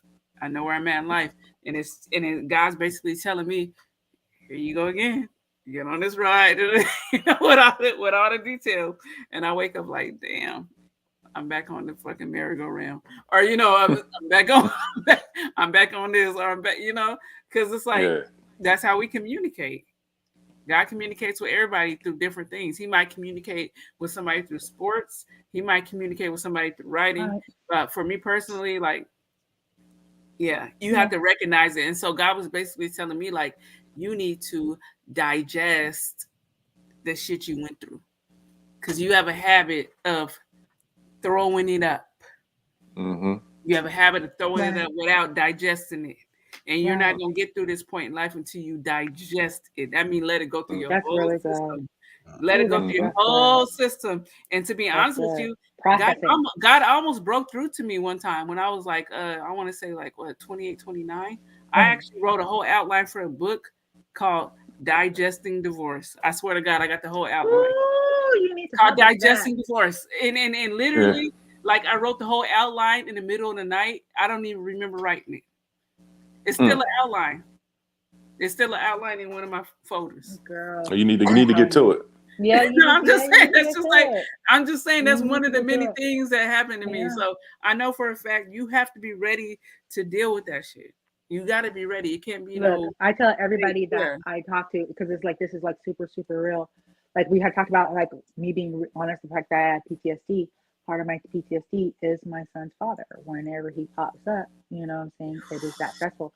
So anybody that I date at some point in time, if there's any sort of seriousness, I have to tell them about that and be like, some days I'm really, really good and I can handle it really, really well. But because it's an ongoing thing, you're going to have to understand that some days I'm not going to be able to handle it really well. And I just want to be able to feel like a human and like be like, will you be okay if I'm just human? Because I might fall apart because I am not so healed, because this is a continuing. And he's lurking in the background waiting for you to do something new so he can attack again. Right now, everybody that's driving me around, and this is my life, you know, everybody that is with me in the car, you know what I'm saying?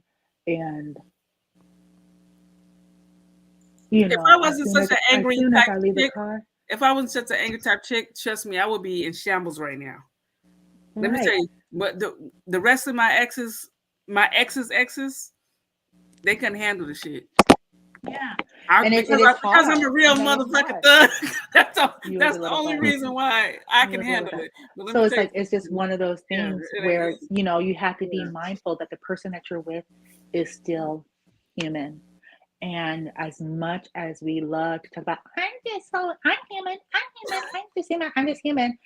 I don't see anybody really human. Right. I don't see anybody saying to the other person, you know what, I understand what they're going through because they're human.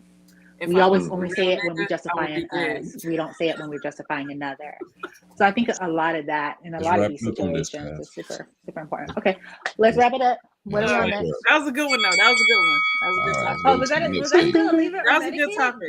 God damn, that was a good one. No, I'm just hitting the bell on that one. Just letting know we on to the next round. Well, next story. I switched the story up a little bit on the last one. The issue with Mike Tyson's story. I switched. Oh Lord. Uppercut. This is George talking to Mike Tyson, bro. This shit crazy, bro. Mike Tyson. My dog done got lit, man. He over here rapping with Tyson. Mike Tyson trying to give us some shrooms. You don't know how to act. Tyson looking out, man. This shit crazy as He should have never gave you niggas money. Who? Who? Hey. Hey, Mike, come on. Let's go stop back. Let's lose the horse, man. JetBlue, mid flight. Boy just got beat up by Mike Tyson. You sound like the victim. When keeping it real goes wrong. I don't know why people still have to be warned not to mess with Mike Tyson. You know, of all time. He bit off an ear and made a product off of it. You know, cannabis infused Holyfield earlobes. I can't wait to have one. I think it's gonna be amazing. That's crazy. Get to chew on Holyfield's ear. But this is also Leave It Unmedicated. This one probably should be pretty simple, but let's see. Do you think Mike was wrong with attacking that guy who was harassing him on the plane? And so we should leave it at it. I'm trying to make sure I say it right. So we should leave it at is and saying Mike was wrong for attacking that guy, or medicated. Mike needs to get help, and Mike was no, Mike doesn't need help. Mike was right in doing what he did in attacking that man for harassing him. We'll medicate and leave it at, well, I probably should switch around. Wow. Leave it. Yeah, you've been backwards all night. Yeah, you're right. Leave it as is. You've been on Toyota child. Mike was right with what he did. Medicated. Mike needs to get help with not attacking people who harass him on a plane. Lex is gone. Okay, Chris, I'll go to you first. Leave it or medicated. Leave it. No, I'm going to for real. No, I'm going to leave it. And I'm glad that he did it because I don't know how much a person can take. And you're trying to be the bigger person. You're not paying attention. He already did the solid for him and his friend earlier. Before all that stuff happened. And there's only so much that a person can take. And so I don't really condone him hitting him, but I'm glad that it happened because people get celebrities mixed up too. They feel like, okay, if somebody is in a certain status, that I can harass them and do what I wanted to do because they have to act right. They have to be right or there's going to be a suit or something. You know what I'm saying? But it's not just a celebrity. This is one of the greatest heavyweight champions of all time. It's not like Tom Cruise. It's Mike Tyson. You should know better. He thought he was a lookalike. He can't look at anything now. His eye probably blinded shut down. All right. Erica. That was his doppelganger. You want to leave it or medicate it? No, I'm totally leaving it. She's totally leaving it. Tell us why. I'm leaving it. You don't poke the bear. You don't poke the bear and not expect to get fucked around. Like, yeah. People need to stop messing with men. Thinking that men can't do crap or that their animal nature is not going to come out. Come on now. It roared. It roared. It roared. Hey, Red. What's up? Matter of fact, it just popped in my head, right? What's Mike up? Tyson was at a restaurant or a club or something, and somebody somebody pulled a gun out on him. Oh, I know what you're talking about. It was You see what I'm saying? Yeah. Yeah. Yeah. So to me, that man is threatening his life. He wasn't even afraid of the gun. Mike Tyson was going to punch the bullet. That's how unafraid he was of it. He was going to bite the bullet. He was literally going to bite the bullet and swallow it, spit it out, or piss it out. Yeah, I just don't get it. But yeah, so he might have got triggered from that too, because he handled the other situation well. But you can only at some deal point, with so pick your much. You don't days. know what someone's going through. Yeah, for sure, man. I'm going to leave it just like the rest of you were. I don't care what kind of day Mike Tyson going to. He could have the happiest of happy days. I'm not going to poke Mike Tyson. Forget the bear. I'm not poking. I'll poke the bear before I poke Mike Tyson. Come on. That's a little bit of a Bears will at least leave you alone sometimes. sometimes. Bears will leave you alone sometimes. Not Mike Tyson. If I mess up Mike Tyson. Mike Tyson will fight you damn near any time. I don't care if he's happy, if he's on shrooms, he's on weed, he's on some acid. You don't, or he's just sane. He has no drugs in his system. You don't mess with Mike Tyson at any time. Even he could be a priest and preach nonviolence. He could have took Martin Luther King's spot. You don't throw anything at him. You don't poke Mike Tyson at any point. One punch is all it takes. Now, unless this guy, and watch, we're probably gonna hear tomorrow in the next couple of days. Oh, he's totally suing. He's gonna be a total that possibly could be what he was trying to do. And you probably heard the question: would you fight Mike Tyson for $10 million? And most people are like, yeah. He didn't fight Mike Tyson though. No, he didn't. No, he don't care. He's just gonna fight him in court and get whatever money he can get, if he can get anything. I don't know. But if I was a prosecutor or a judge and look at what happened, I wouldn't have charged Mike for nothing because some people need to be taught a damn lesson. And if you can't handle your liquor, you don't need to drink it. Period. This is true. Because I've known people to wake up, or I see them and their teeth are missing because they went out and Mike Tyson.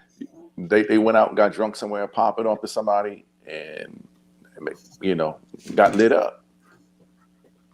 So, yeah, man. Mm-mm. All right, let's ask Alexa. Alexa, what do you think? You gonna leave it? Okay. Oh, she's I there. don't know how y'all see me right now. Like, shit. Oh, There you go. You were like this. I'm gonna leave it. Why? I'm gonna leave it because people are people. We all bleed blood, and you can sit there and you can't roll that dice like somebody ain't gonna snap, crackle, and pop. Period. We all human. We all human. The one thing everybody agrees. So let it be written. So let it be done. Exactly how he was too. Hold it. Stay out of people's personal spaces. Okay, so what would sure. Okay, question. What would make y'all like lose control and hit somebody? Touching, poking, hand in the face, all that. If somebody spit on You can say a lot of stuff. Oh man, if someone spit on me, I would lose. Oh no, that's dead. I would dead. lose it. Oh, I'd lose it. Oh. Yeah. Nah, you can talk stuff all day. Just don't touch me. I ain't gonna lie. It's rolling the dice with me. It's rolling the dice. It really is. Like one day you might be able to punch me in my face, piss on my shoes, and kill my puppy, and I won't do nothing but pray. And then another day, you might not put sprinkles on my ice cream cone, and I'll snap. My sprinkles. I don't want chocolate. I told you jelly. It's when it tips over. When it tips over. It tip over. Didn't I tell you? I can't control when it tip over. Yeah, most times most times I can. I used to be violent when I was younger. Like I get into fights real easy, especially because I had to protect my brother and sister all the time. So if anybody was messing with my brother and sister, like it was on site. Like I tried to beat up this girl in a nursing home because the little old lady had given my sister some money, and the little girl was like, "No, you had to put that in the offering." And I was like, well, I remember I was 10. I beat her up. It's like, don't you ever talk to my sister and look at her again? That's her money. It's hard being a big sister. Yeah. Because you don't know if they're lying or if they're exaggerating or telling the truth. Like sometimes they just I saw that. Sometimes they just want you to fight for no reason. So no, my brother and sister never did that. No, my brother never did. Mine didn't my either. brother and sister didn't because they said that I was scary. They said, "You so scary. We don't wish that on nobody." They were like, "You scary." And honestly, I do get like people just see me and they think I'm just jovial and happy all the time.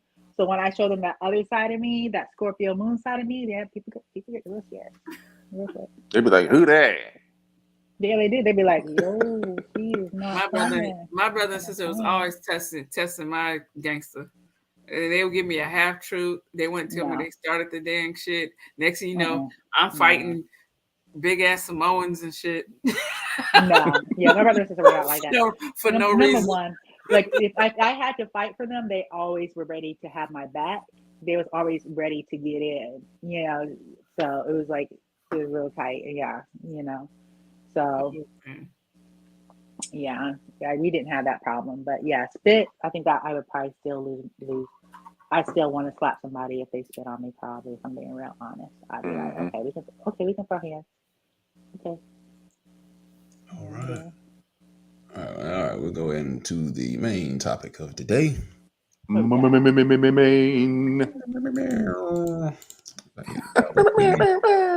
spelled it right. Is affirmative action a good or bad thing for Black people?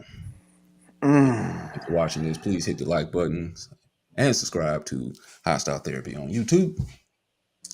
Okay, so that being said, who wants to go first?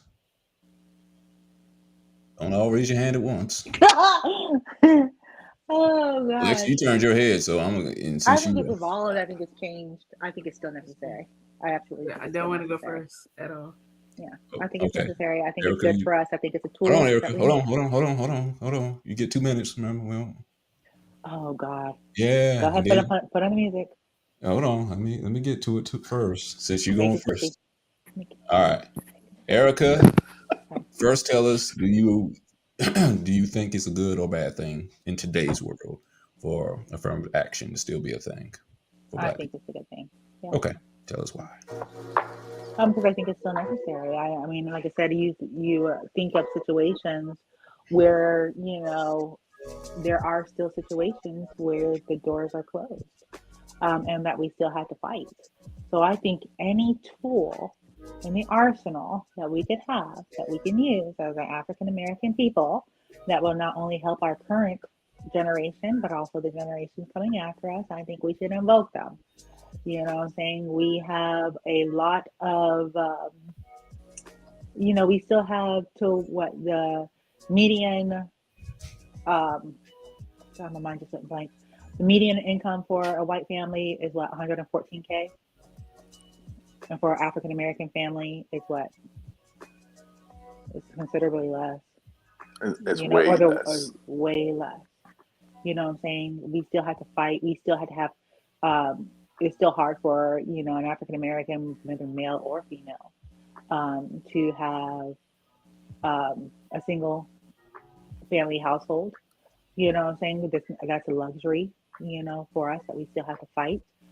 We still have to fight for a seat at the table, hell, anywhere we are in most of Anywhere. America. You know what I'm saying? So, yeah, we still need that tool very much to call out when injustices still are out there, and they still are very much out there. So, yeah, I think it's a good thing. We should still use it. Use a black card whenever you can. Mm-hmm.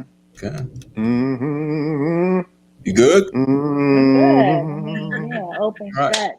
You didn't even go the whole 2 minutes. All right. Oh, wow, just got Brief. so excited. Brevity. That's a good thing. All right.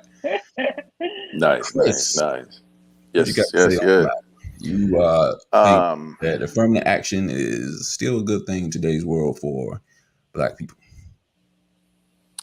I'm glad it is mandatory. It's a good thing. All right. I, Tell us I, why. I would just say after all they have done over these last hundreds of years to our culture and our people, this whole system is systematically built to keep us in a certain place or below. Um, uh, None of this stuff should be in the first place. Everything should be equal. But since it's not, and the disparities that they have created and put on us, I'm happy for it. But I also looked at something a little bit different, right? You look about affirmative, right? In affirmative, there's affirmation. You see the app, you just flip it. So I'm just saying on the affirmation aspect, there, you're giving the affirmative action to assist, but it's still a lot of ground that we have to make. There's a lot more that they need and have to do. And I don't care they talking about no reparations and it's not the third. Like, I just don't get. I don't understand. There should be. There absolutely should be. Even if it just included the disparities that they're giving us, even as far as real estate is concerned, what we're able to get our farms or crops, loans and things of that nature. But we just got messed up. But I'm definitely glad that we do have this affirmative action thing in place, because we would have nothing. Mm-hmm. All right. You good? Good. All right. I'm good. All right. Finishing early. Alexa, coming to you now. It's Damn, affirmative action. I really Good wish you would go before me because my thoughts are swirling right now. But you know what? I'm going to say I'm going to leave it. Oh, we passed the leave it part. We're just, do you think it's a good or bad thing? Because you got a whole 2 minutes now. Well, I think it's a good thing Okay. because, yeah, there are certain companies that have heads and CEOs that would never look twice at somebody that's qualified. But I will say this, I don't want it to be a pacifier because, first of all, every human has greatness inside of them. So I don't want it to be a pacifier either. You know, I don't want it to be like, okay, you guys are all doing good because you grew up in good communities and you had good schools and good teachers and everything, and you can keep up with the status quo, but we got to let a couple of them in. Like, I don't want it to be like that either. Like, let's get to the root of the problem. Mm-hmm. Let's get to the root of the problem. It starts way before that shit. It starts way before affirmative action. It starts in the damn home. It starts in the school system. It starts by the fact that if a family is struggling, the man can't even be in a home if the woman gets assistance. Let's start there. Mm-hmm. Let's start there. Because if you want to keep a family together and give them that same family dynamic, come on now. We got to start from ABCs. No kid goes to kindergarten reading fairy tales. You start with the ABCs. So the ABCs are, and I hear the tick-tocking and tick-tocking. And I'm telling you right now, like, yeah, keep it for right now, but we gotta dig into it at some point. We gotta dig into it. Okay. We gotta open that womb out, just like a doctor does, drain it, and repack it. Right. Mm.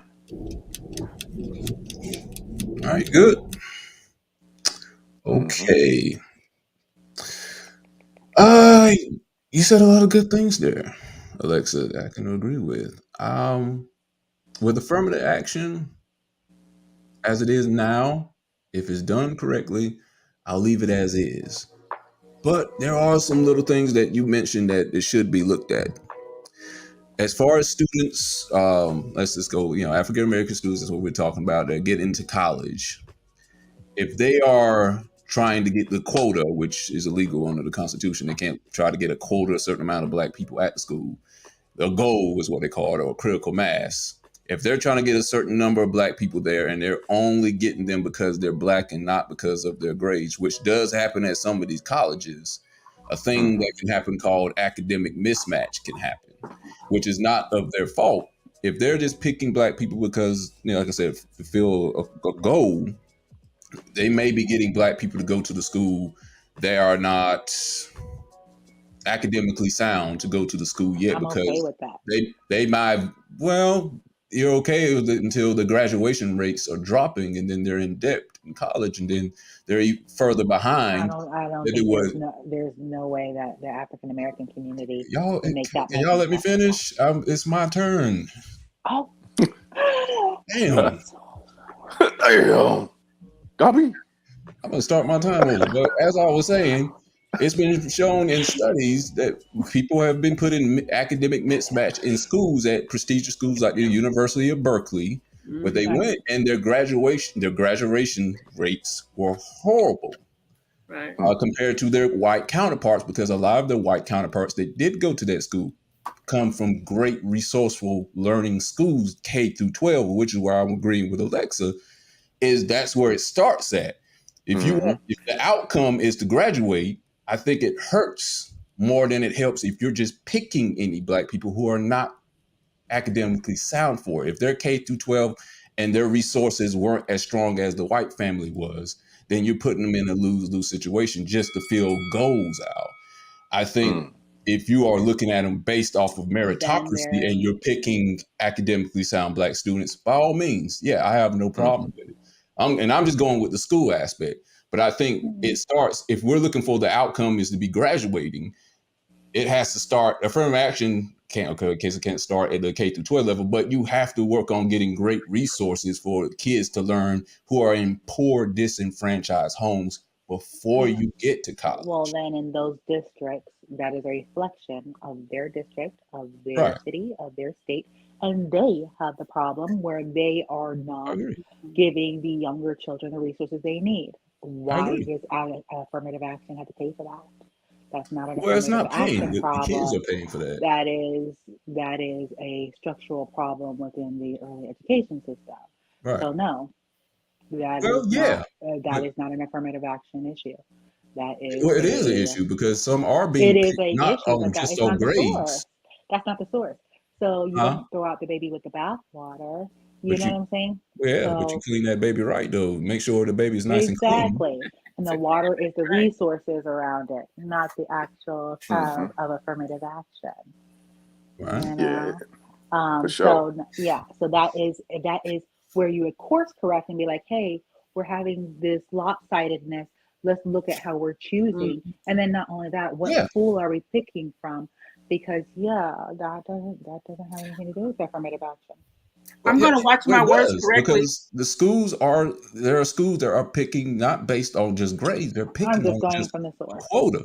I'm saying But University of that's not Berkeley affirmative is one example that was doing that, and they were picking not based on meritocracy. They were picking on race. And what happened is there was Yeah. they experienced a lot of low grades for the Who African was in American charge of that? students and high Who dropout was in rates charge of that? for Because minority okay, students. where is Berkeley at? California. California. No, well, you I'm know gonna, what county, what city? You know what I'm Not sure. saying? Not sure. There I'm is, gonna, I promise you, the African American community in that area, trust me, there's plenty of talent there. I'm So gonna, that Oh, is there not an is. affirmative action problem. It was a person that was doing the choosing, and they That's should be the affirmative one. action. No, they They're weren't not doing it on picking. their, yeah, no. Affirmative I'm gonna action jump does to a, not have to pick on meritocracy, is what I'm telling you. That's I'm not gonna, in the rule Yeah, books where that's they on have to them. do that. I'm gonna Yeah, jump to a still on them. That conclusion real is quick and affirmative say action, this. though. And say this. Still on them for not doing it right. I have a god Yeah. sister.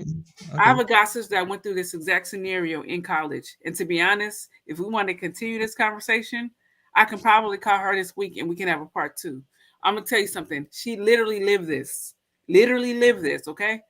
Okay. So basically, going to a prestigious high school that supposed to be a beeline to a nice college, right? Mm-hmm. Do you know the backlash she got from being accepted into the college? They said it was completely affirmative action. When I tell you there was articles written on this girl, there was this. I mean, can you imagine the mental torment of just going to? You're already like one of like 3 or 4 black girls in the school already. Okay. Mhm. Now I was supposed to go to school. I ain't gonna lie. That's my little god sister. I was supposed to go, but I didn't. But anyway, that's my little god sister. She had to go, so she went to the school. This is basically a boarding school. They send the kids from all over the world. So it just happened to be in our city. Long story short, she went to a prestigious college, graduated, has a fine career and all that. But the truth is, the scars are still there. The scars are still there from the fact that you had an onslaught of people pissed off because you went to this certain college. Even though when you even went to this high school, they kind of put you behind because of how ahead they were. Now, trust me, I went through the orientation at that school. So I know what the fuck they do. I'm not stupid. Okay? It's not a regular school.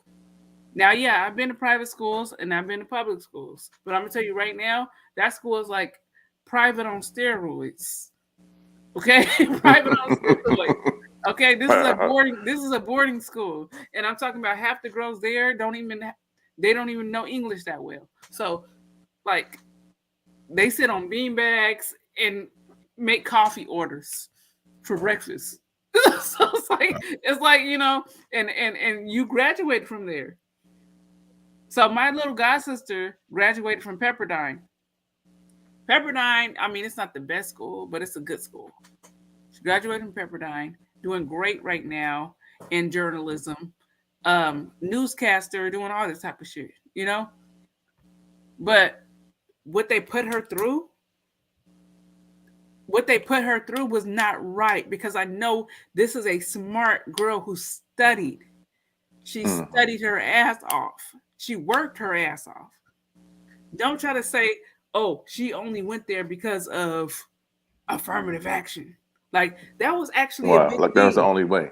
Yeah, that was a big thing for like 2 years, and she went through that. Yeah. And I'm not gonna put the rest of her business out there, but I'm just gonna say she went through actual personal shit at the same time and still graduated. and still Yeah. graduated. That's why I say I love the fact that like I can look at people like that. But you know what? I'm not gonna say nothing else. She's resilient. If you do want to do a continuation, I can hit my god sister up. Of course, she's in a different time zone. She's back in her homeland right now. but I can hear her up. I mean, this is my actual real god sister. So that's what I'm saying. I got real like knowledge of this stuff close up front. Affirmative action is good, but don't assume everybody needs it, and don't assume it's a bad thing. Correct. You know, don't assume everybody needs it. Now, I say keep it in place. Keep it in place. Because I'm going to tell you right now, I got hired for affirmative action. Mm-hmm. And to be honest, if I was a CEO, I would fire the person that hired me. Because why the fuck would you hire me? honestly, Oh my God. I'm gonna keep it real. I was filling out these things. Okay, so you know you want work study in college, right? You want work study. I was filling out every application. I was filling out applications I knew I would get denied for. Why? Because I didn't want to work. So I was filling out applications I knew I would get denied for. In programs I wasn't even enrolled for, and this and that. Like, you know, you're supposed to have way more credentials. I just wanted them to just pass me by, but I wanted to make a log that, hey, she came in and she filled out these applications. When this company started calling me back, I'm thinking to myself, like, are you serious? I don't want to freaking work there. Obviously, I'm not even in your program. But they kept hit me up. So obviously, the office said, are you turning down job interviews? So I had to go. So I went to the fucking job interview. Next thing you know, I'm working at a damn radiological institute that I did not want to work at. That was not my program. That was nothing I wanted to do. But they hired me anyway. Uh-huh. So I'm up here. Are you qualified for it? No, you have to apply for certain jobs when you get assistance. Okay. So I was getting assistance because you know, like TANF. Yeah, but with a different program. Yeah. It was before I had my son. Okay. So it was a different program. It was called Fresh Start. So I was in a program called Fresh Start, and you have to apply for a certain amount of benefits. So if you do that, you have to apply for jobs. So I was applying for jobs. I got you. With NASA and shit, like, oh, they're gonna definitely deny me. But you know, you have to have it on your log. You have to have it on your log. So anyway, this company called TRA kept calling me in for an interview. So they kept calling me for an interview. Next thing you know, they freaking hired me. They hired me. And I'm just like, why the fuck would you hire me? I'm not in a medical program. I'm not in none of it. Like, you know. So you got that. So you weren't qualified. Nothing. I wasn't in the program, nothing. They just hired me. So I know it had to be affirmative action. It had to be. They needed a black person there. So they like to hear your voice. No, it was like a black person thing. That's how I knew it. Like I knew it in my heart. I was like, oh. So what do you think about this then? Okay, instead of affirmative action, California banned it, right? You know, some years ago. What about race blind admissions instead? Have you heard that before? So I'm not familiar with that. Okay, well, basically that they're going off of base of your scores. They don't check what race you are or anything to get you inside the school. Okay. University of Berkeley did that. Now, what ended up happening? Their admissions for Black people dropped severely. It went from like 58% to 48% drop. Wow. Right. But what ended up happening was, since they went off of merit-based admissions, they got more Black students to come there based off their grades. They acclimated to the school better. The graduation rates increased. The grades, great grades increased. The honor roll grades increased or whatever. And which I think is the outcome I think you want. I don't think you want to have a bad dropout rate just to get admitted to the school. And isn't that what we all kind of want anyway? I mean, I understand they're trying to pay for the sins of, decades and years ago where they weren't admitting black students like they were Ain't supposed nobody to. trying to pay those sins. Come on now. Well, I And mean, they that's can't. Not even They, the. It's not even the they mindset. don't even got Ain't the money nobody. to pay them. well, black person is the one that came up with affirmative action. So, I mean, in Yeah, ain't 1961 nobody paying them. during the But Kennedy administration. So that was supposed to do that. It was a black person that came up with this.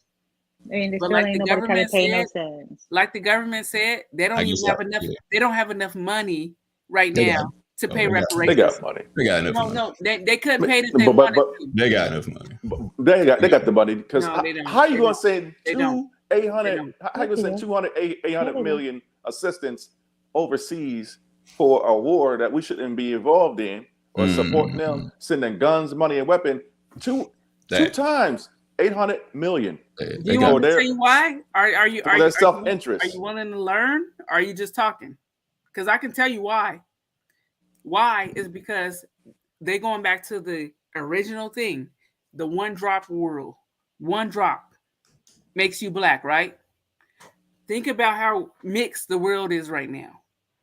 Everybody on this call right now has mixed relatives, right? So Where that are they means going to the one drop again? Where's that a rule again? no, because they have to go. If they're going back to 40 acres and a mule, then they're going back to again. what? I know they left Then it. they're going back to what makes you black. No, they aren't. That has not. Where No, has that that's been a what they're conversation doing. at? That's what they're doing. So if they do the 40 acres and a mule, basically a white person with 10% black can claim the same thing. So you got to understand that would actually bankrupt our whole country. That would bankrupt our whole country. We would be a They're third already world doing country. it. Yeah, they already been there. Well, I'm just saying we would In be the a deficit. third. If they actually paid reparations, like real reparations, for No, they people need to keep their who they can behinds from consider black, overseas we would be a and third invest world that in country. us. They couldn't pay it. Exactly, but they still got the They money. could pay it. That don't mean they ain't got the money. They got the money. They couldn't, but we would be a third world country if they paid it. No, they wouldn't. If they can pay for wars and shit, they can pay for us. They just don't have to go to war Because anymore. most people I'm would turn talking around about and the spend it equivalent. and put money in the economy. So no, they would not. The equivalent of 40 acres and a mule would bankrupt this country. Well, look, that's their problem. Look, We they No, only it's our 13%. problem. Because do you want to be a third world country? We wouldn't be third world. No, we wouldn't be third world. That's fear mongering. Right. You got to realize, like, look, it's numbers don't lie. It's number crunching. You got to crunch the numbers. Yeah, they're just going to cut from something else. And I don't care if you even got 20% black in you. You could actually qualify. 20%. Now you got all these. What are you going to do? They're going to come up with some rule to. They're going to do some ancestry.com on that too. And that's what I'm trying to tell you. That's what I'm trying to tell you. So a white person can have 15, 20%, don't even show up. But they can do a DNA test. And guess what? That's I want my 40 that's a acres quarter. and a mule. Like I'm a 1/4% Native American. So exactly. yeah, I qualify. Exactly. I got a paper right now. I'm half Puerto Rican, so guess what? I'm Hispanic. I've been going back and forth. I'll check off whatever I want at any given time. I can show you Look, right now. If I want to be white today, I'm going to be white. I've been going back and forth with this tribe for like the last 8 years. My grandma used to get a check from this tribe. I'm just trying to go back and forth with them. Like, do I even get a percentage of that? So like it's get back on the subject. We're getting away from the subject here. If you have any type of right, think about it. The United States will be bankrupt because everybody got a little bit of black in them at this point. At this point, everybody got a little bit of black in them. So just think about everybody coming there to get their quote unquote 40 acres and a mule. And today there has to be some other qualification that would. If that's the case, then how does affirmative action work then? Right. Well, that's kind of what Obama was talking about. Obama was like, maybe I can make sure y'all go to school for free without student loans, without this, that all. It's not gonna work though if they're not getting good resources to these disenfranchised poor schools, which is what I was arguing about earlier. If you're just getting anybody just because of their race, that's not helping them get the outcome of a graduation. I can't say it right. Right. Yeah. That's not getting them the outcome they need. Right, Now, right. with schools, and then Lexi, you were mentioning that that's where you need to start is the lower levels. It's almost like politics where people care too much about the president. It's the lower levels you need to care about. Exactly. So it actually comes out good on top or whatever. Yeah. Now, if we're going with jobs, I can agree that affirmative action is probably still a good thing because that's the outcome you want. You know, getting into a college is the journey. The graduation is the outcome. I remember campaigning for Senator Obama, okay? Senator Obama, way up in Washington. Senator, way before presidential. So I'm just saying, like, I ain't gonna lie. I was happily married at the time, and my ex couldn't find no job. And the only job they had was campaigning. And it was for Senator Obama. Okay, senator. So I'm telling you right now, I seen that shit happen before my eyes. It's not that I don't believe, but it's just you have to start from somewhere. And like with my god sister, going through that bullshit with you know what? Fuck it. Let me put them on blast. Annie Wright. That's what the school is called. It's called Annie Wright. So Annie Wright, they're a racist ass fucking school, and it's a boarding school, and it's called Annie Wright. So, anyways, Annie Wright is where we were supposed to go together. I didn't end up going. She got stuck going. There. And there are a lot of foreign girls that go there. Most of them don't even speak English. And she got stuck going there. So she went there her whole high school. And when she finally graduated, after all that racist shit she went through for 4 years, actually 4.5, because they're above the regular public school system. So right when you come in, they're telling you right now, I have to set you back. Right when you get accepted, they have to set you back because you're not even going to be at that level. These girls sit on beanbags with laptops, like before it was even popular. They got coffee and all kind of shit. It's like 9 people per class.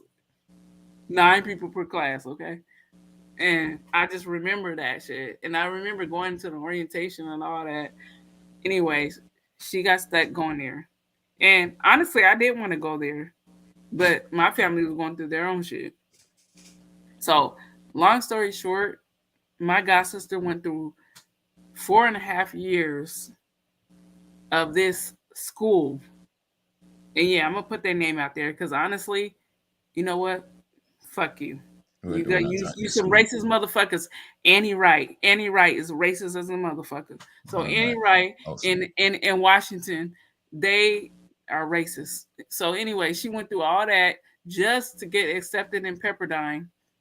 And then for all these girls to write letters talking about, oh, this is reverse racism.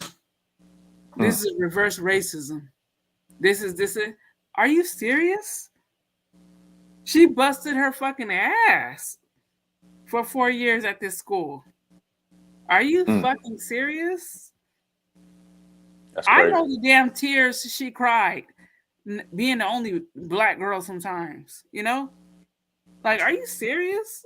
How dare you attack her accomplishment? Like, and I'm hood with it. so I was like, who said what? But honestly, like all I gotta say is that she did it. She did that shit. But you know what the saddest thing is? After getting that journalism degree and dealing with all this bullshit, where did you go? Back to your hometown. Okay, let's go. The Back NFL. to Kenya. The NFL, they got the Rooney Rule going on, right? And they have to interview a certain amount of African Americans for the job, which I'm fine with. Doesn't seem to be working though. What do you think we should do about that? Do you think affirmative action should hire a certain amount of black people for that, or because you can't do you can't do a blind race blind admission because they have to see you. They're going to do an interview in front of you. Yeah. And unfortunately, you're known worldwide because you're probably on the sideline at an NFL game. So people are going to know who you are. What do you think is the the thing we should do to get more black people is, I'm just being specific with this, the NFL. We'll go to something else in a minute, but the NFL, what do you think they should do with that? Should affirmative action be there, or is there another solution to that? Because it's the good old boys club. No, They don't have to hire if they don't want to. What do you think should be done? it shouldn't be there. What, affirmative action? Not in the NFL, no. Okay, tell me why. Because let's just keep it 1,000. No, black people wasn't there from the beginning of the NFL, but black people are carrying the NFL. They're carrying it. And let's just keep it real, they're carrying. And this is I have 3 or 4 cousins in the NFL. So I'm not sitting up here like trying to be this or that, but I'm just saying, like, we're naturally, every race has something. Believe it or not, I don't care if you want to call it racist or not, every race has something. So yes, we do have a certain advantage when it comes to athletics. We do. We have a certain advantage. I don't care what nobody say. We got a certain advantage. So Wow. you got a big As ass a player. kid. You got a big ass kid growing like a weed. What should we do with the And coaches? he's stronger and he's faster. You know he's going to do good in a tryout. What should we do with the coaches, though? You went from the coaches to the players. Yeah, what should we do about coaches? You say They they need to shouldn't be realize. there. Why? They need to realize, like, okay, so I have a lot of experience with the NFL just because. You've just been all around the world. No, it's not that. And Anyway, I got experience with the back end of it. Okay. Back end of it. All so right. with Coaches, the back end what of should it, they do? let me tell you something. They don't care. They look at it like people on the chessboard. That's my pawn. That's it. So it's up to the players to stand up. For the coaches? The players have to stand up and say, I want this, I want that. Nobody's going to do that for you. As long as you keep tap dancing, it's just like the music industry. Just like the music industry. Don't go to the music industry. Stick to the coaches. No, I'm just saying, it's that was what the coaches should do. What the coaches is like this. If you got a heart, yeah, I'll say. They don't. What should the coaches do? Well, some of them do. Some of them do. Like my first job ever. Don't go to your job. Go to the coaches. No. I'm about to tell you about the coach for the Seahawks. Pete Carroll. Pete Carroll. Yes, that's what I'm trying to tell you. So my first job when I worked at People's Community Center. To get to your point. I was 14. I worked at People's Community Center, and his son used to play against Bellarmine. Uh-huh. So I would see him every other week. I didn't know he was a big star, but I just remembered that was my first job. I used to make the popcorn in the office, and I just remember people was always trying to take pictures with him. I didn't realize he was like a star or nothing like that. I'm about to ring the bell. I just remember that when we wanted to take the youth on the trip, we had season tickets. I mean, I didn't want to even go. I had season tickets to Seahawks and Sonics every year. I just didn't want to go. Wow. Didn't want to go. I wish I was your friend back then. It gets tight. What about the coaches? So that's what I'm saying. They are just ring regular. this bell on you. They're just regular. They're just regular people. Right. They're just regular people. What should they do? How should affirmative action be in the NFL? No. Okay. So what should the coaches do? Black coaches do if they are trying to get into the NFL? If we don't have affirmative action, get your credit right. Credit. Yeah. What do you mean get into the NFL like you're trying to buy a team? No, coach. Just coach. They want to assistant black coach wants to be a head coach, but they're not getting hired. Just coach. I mean, that's coming. They've been saying that for decades, though. It's coming.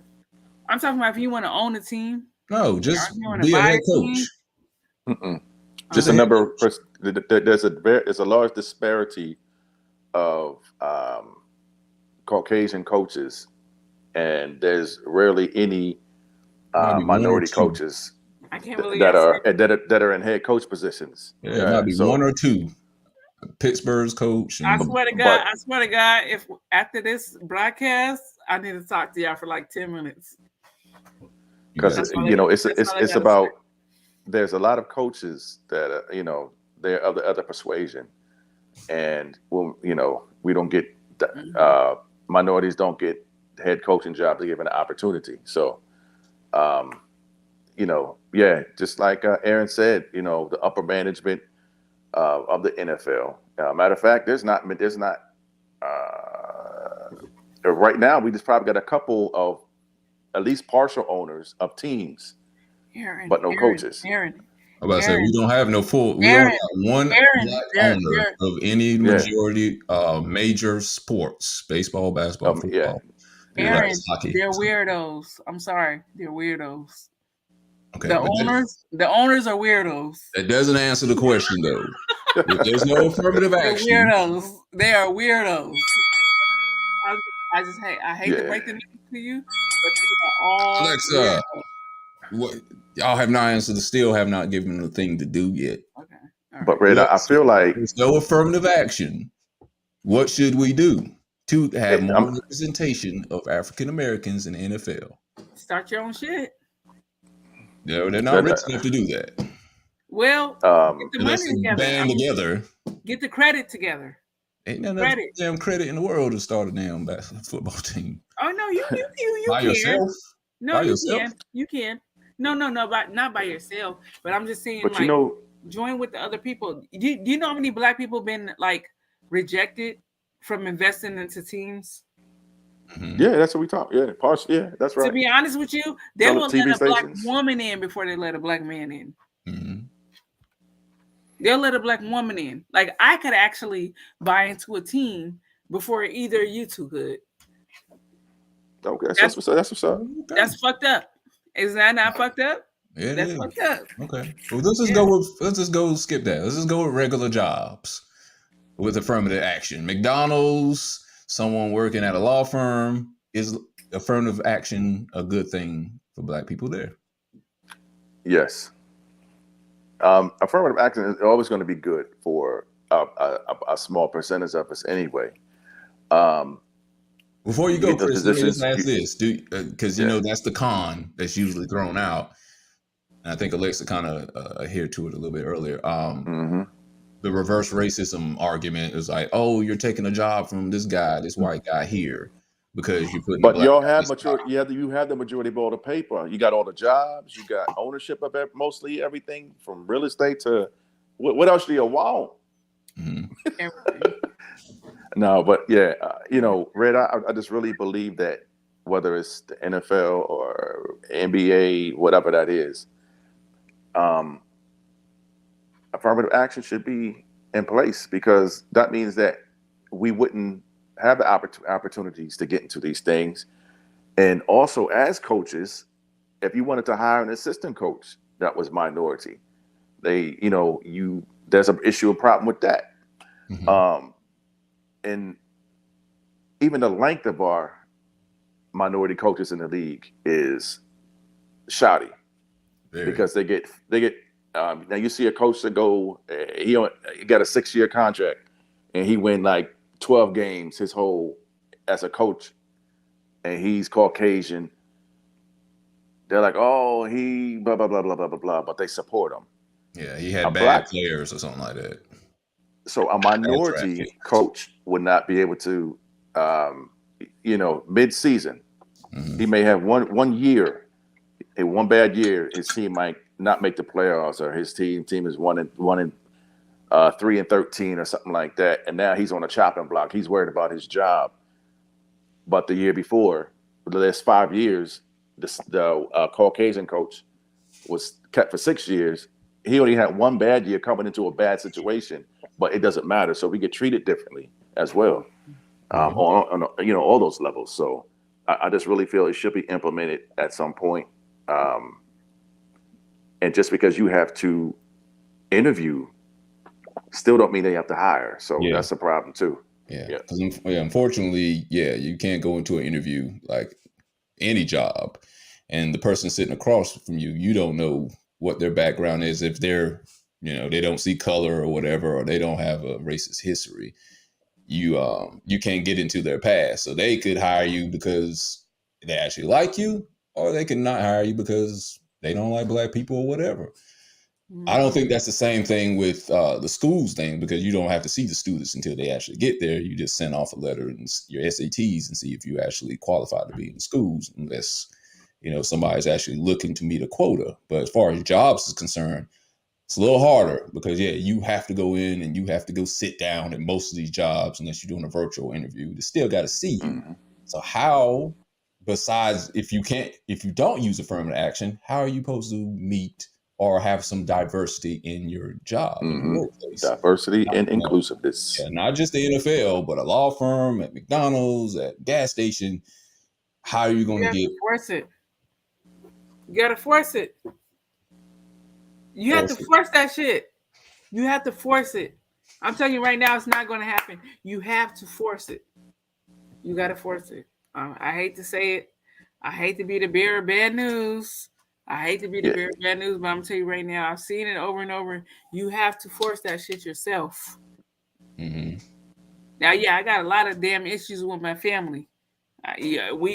Look, y'all don't know that, but we know that. Us four, okay? We know that. I'm telling you this right now. One thing I respect about my family, we can force some shit. Okay, we can force some shit. We can get them government. We can get them government grants. We can get them government shit. We can get them federal. Yeah, because at the end of the day, it's like if you got the numbers to prove it, how come you're not cutting the check? You see what I'm saying? How come you're not cutting the check? Now, as much as we bump heads in my family, we had no problem getting funding. Ever. I don't give a damn if it's like grocery stores, big chains. Like my whole life, I just remember growing up, like we had so many sponsors. Like even if we were doing a block party, we could be doing a regular block party for the hood. We got McDonald's, Wendy's, Safeway. Yeah, I don't know about Safeway down here. Safeway is like what we have up here. Like, Safeway's a grocery store. So y'all don't even know about that. Just like I didn't know about Food Lion. Like I found out about Food Lion when I moved here. I never heard of Food Lion. But anyway, like Safeway is like the equivalent of Food Lion. So get to your point. All I'm saying is this: if you make the right connections, you're gonna have support. You're gonna have support, and I'm talking about corporate support. Corporate. So you have to show up for them when they're doing their events. You got to show up when they're doing their little, this, that. You got to show up. You got to show up with your business card. If it's a cocktail party, show up with your cocktail dress. You got to shake hands and kiss babies. Cock some tail. No, I'm just saying, to be honest with you, I don't care if you got a PhD or nothing. Like, you have to network. You have to network. You got to show up in a nice ass cocktail dress and your bright lipstick, and you got to have your business cards on your purse, and you got to be ready to shake hands and kiss babies. It's not about what you know; it's about who you know. They don't give a damn if you got a PhD. They don't give a damn if you got a PhD. They're like, "Are you at the cocktail party?" That's it. Well, let me ask this question to y'all. Okay. Instead of doing affirmative action based off of race, of course, you've heard the phrase, the rich get richer, the poor get poorer. What if they were to do affirmative action based on socioeconomic status? Giving it people who are of the bottom 5% or 2%. That won't happen. No, I'm just saying, what if they were to do that? Would you be in favor of that?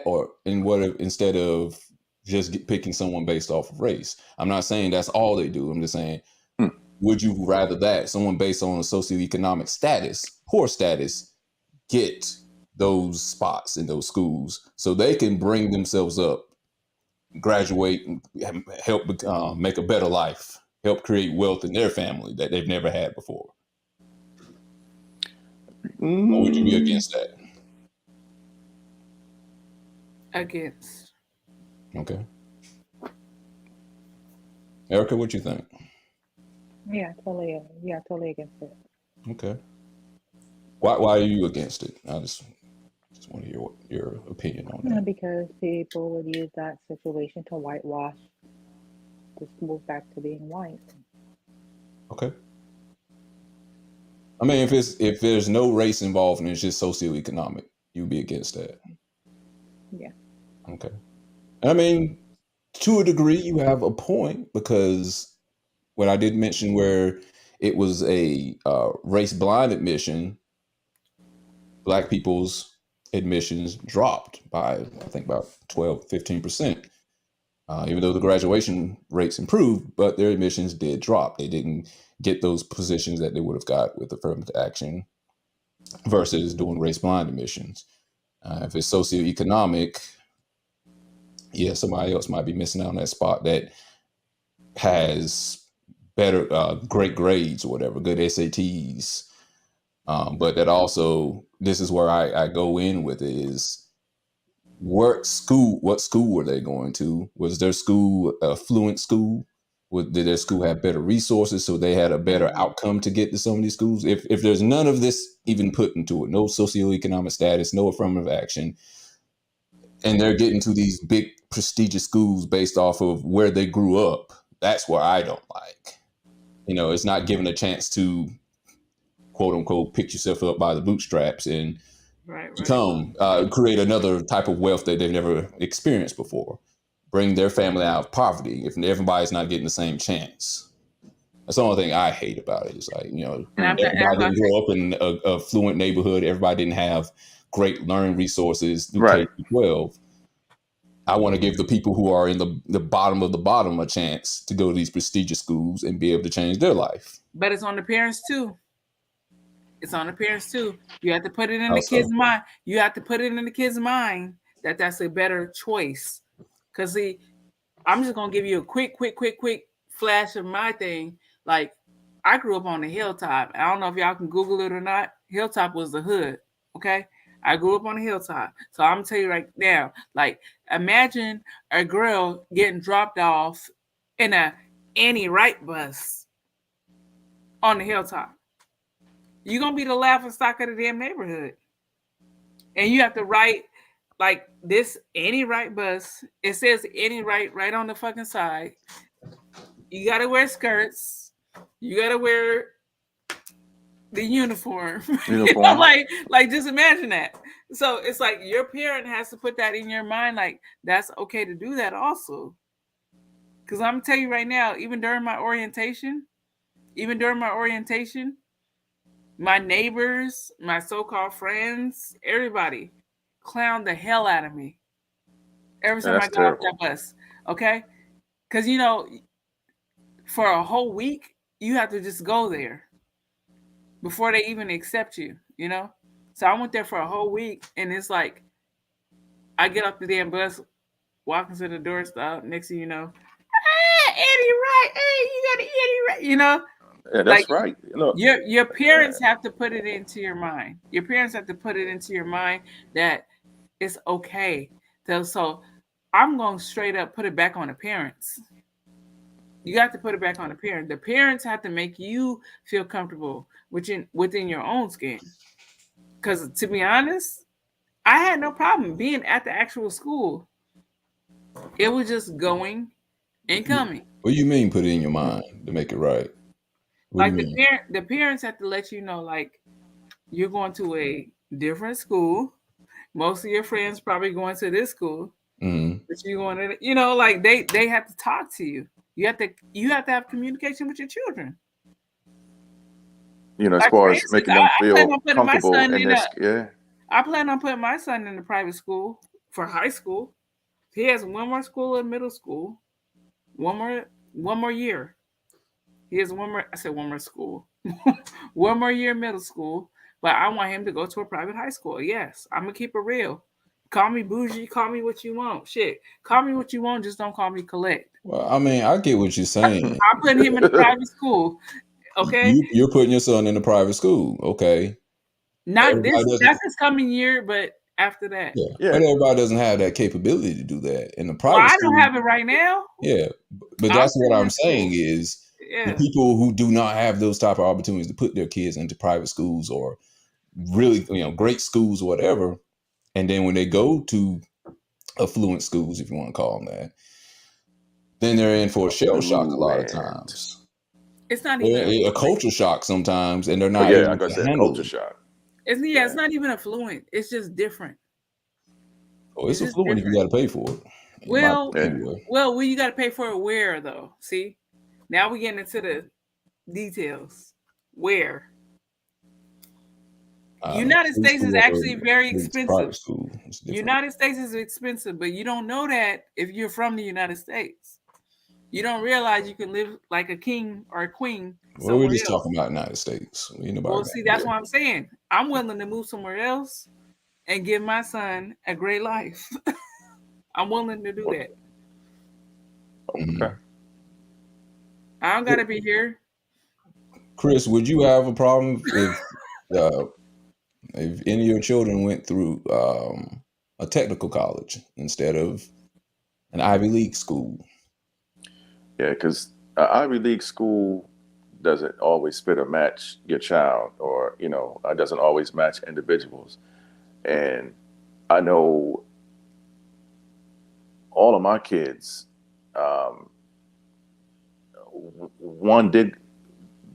two attempted college, one got through, graduated from college, and the other one just didn't go.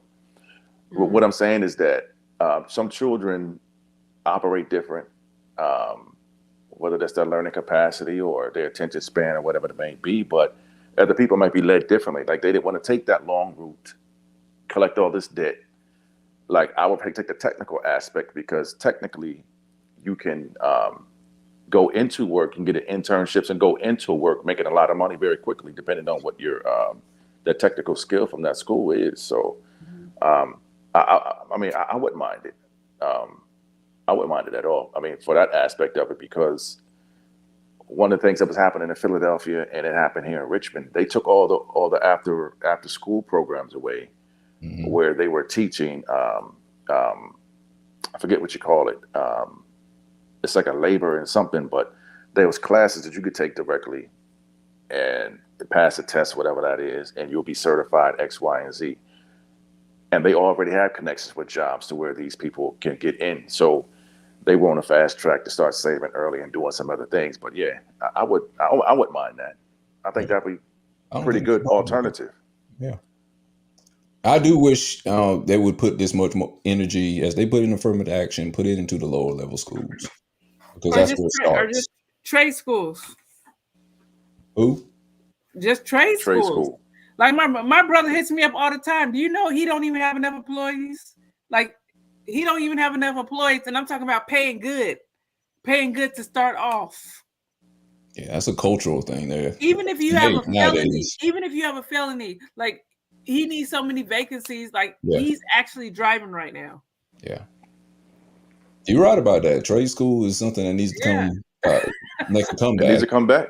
I mean, it's still here, but people, they don't want to glamorize being a plumber, mechanic, electrician, stuff like that. They think these are beneath them. They make money. They do. Yes, they do. But even trash people make money.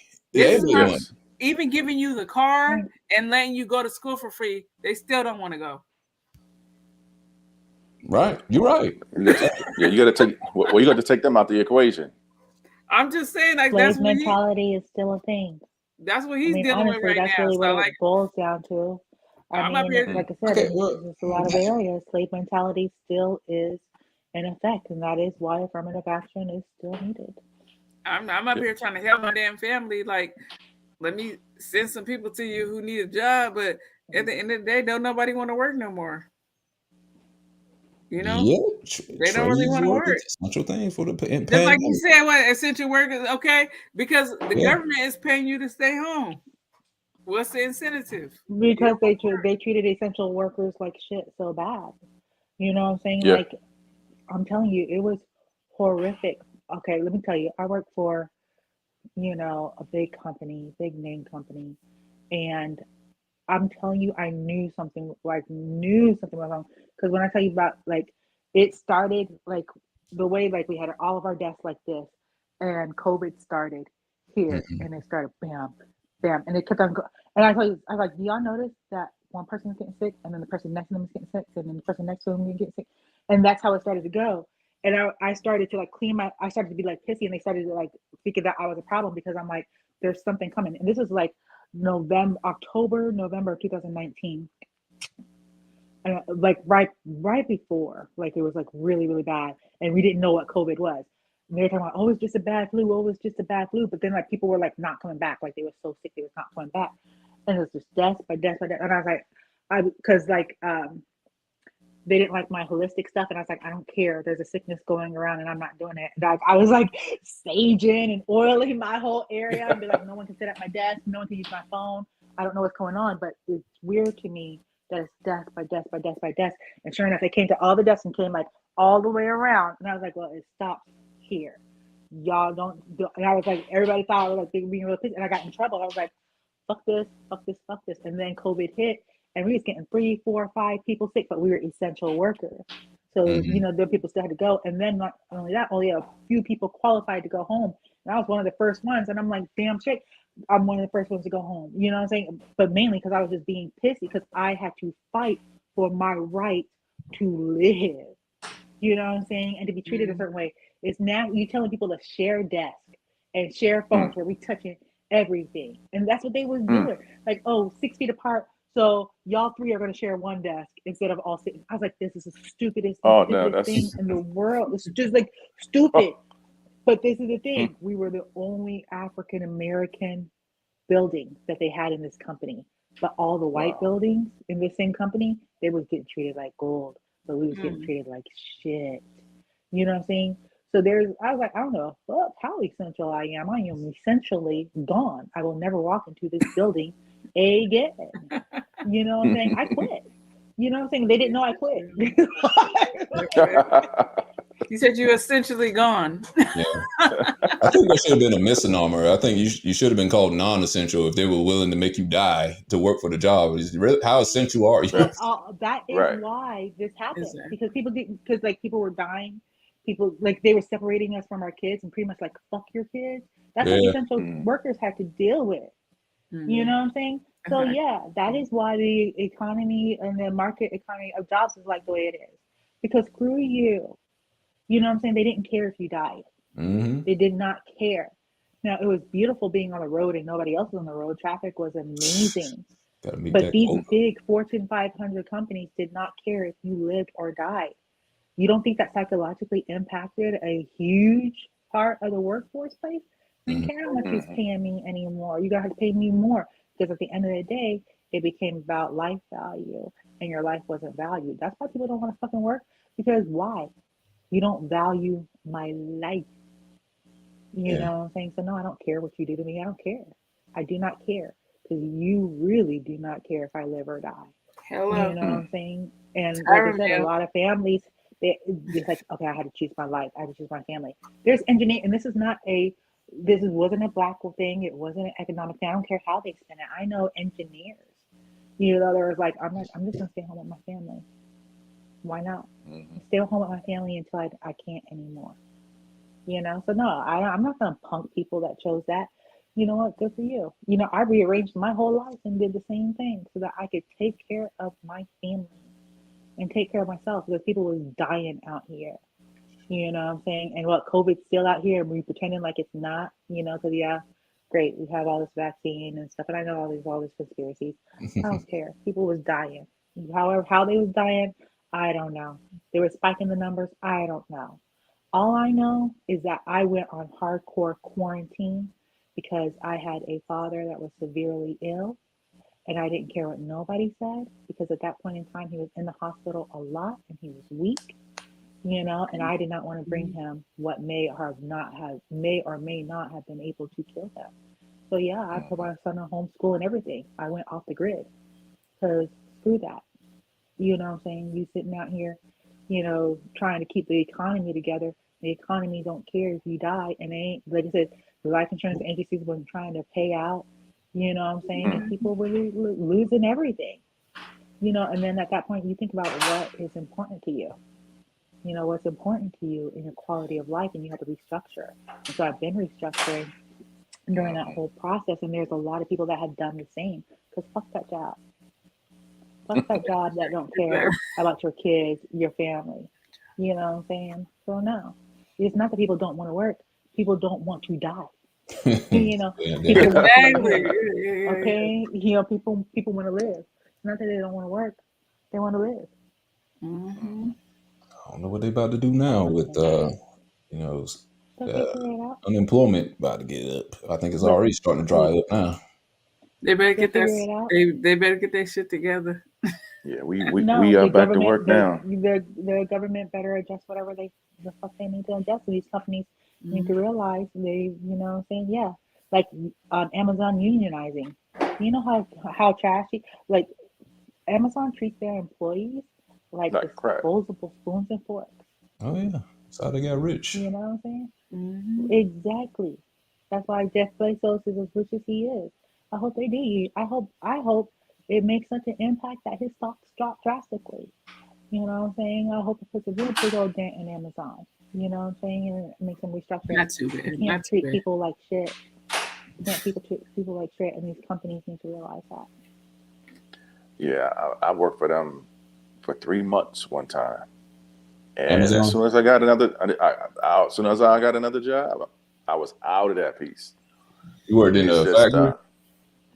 Yeah, you know, when they do, you know, have the boxes and all that stuff, they're pulling boxes, labels, and you know, putting them on, making sure they get to the right places. That's what I was doing.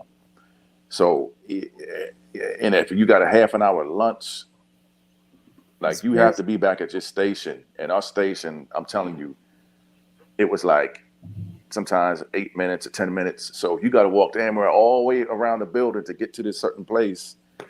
So you're not even getting treated right as far as your allowed breaks, and you might as well stay in. Like they know, you know, yeah.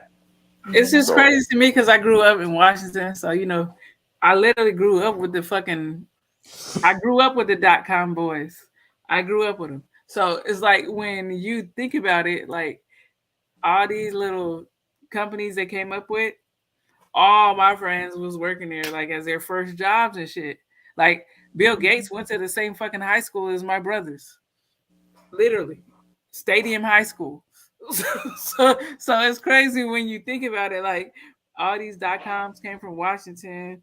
We got all these startups, Nordstrom's, Microsoft, freaking Intel, you know, Starbucks. We're the startup state. We're the startup state. We got a lot of good startups. But I tell you one thing, these motherfuckers are fucked up. Because the crazy thing is, because you can go out a straight freaking like mall party, anything, and just fucking run into them, and then the whole world is like crazy. Like right now, without a Bill and Melinda shit, man, that nigga been in the strip club. Everybody from Washington knows that. Everybody from Washington knows that. It's the rest of the world that don't. So it's like Bill Gates, you know, he divorcing his wife, whatever. But the honest goodness truth is, nigga, you've been in the strip clubs, you've been talking to strippers, you've been doing this, and now it's finally coming out. I know strippers that fucked with him. So I'm just like, you know. So my point is, when you see that shit head on, like for instance, when I was living in Puerto Rico, I was like, shit, should I stay here and get a job? Oh, maybe I should apply at Nordstrom. I applied at Nordstrom. What store did you used to work at? Oh, I worked at store 6. Fucking all the damn red lights go, store 6, store 6, store 6. I forgot that like Nordstrom started in Seattle. So yeah, I started at store 6. Now we're all around the world. You know, so it was just like Washington has a certain thing, but it also has a certain bad thing to it. And it also has like a depression thing. So it's like, you know, for me, I feel like if you're going to deal with some bullshit, deal with it in your own hometown. I don't know. We'll see. We'll see. All right. Poor, rich people, all they got depression, all got issues. We got it. Oh yeah, they definitely got depression. I mean, more than poor people, honestly. All right, we're gonna end it there, guys.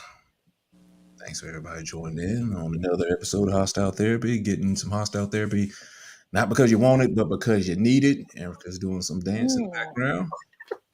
She's saluting. I'm a salute. Oh, you salute? That's what that is. Okay. Both sides. Chris doing his salute. Alexa, don't you do your one finger salute? Nah, don't you do it. Don't you do it. Oh! We'll see y'all next Oh week, my next God. Thursday at 7 o'clock on Next Thursday. YouTube. Appreciate y'all joining in. Y'all have a Love good y'all. night. Peace.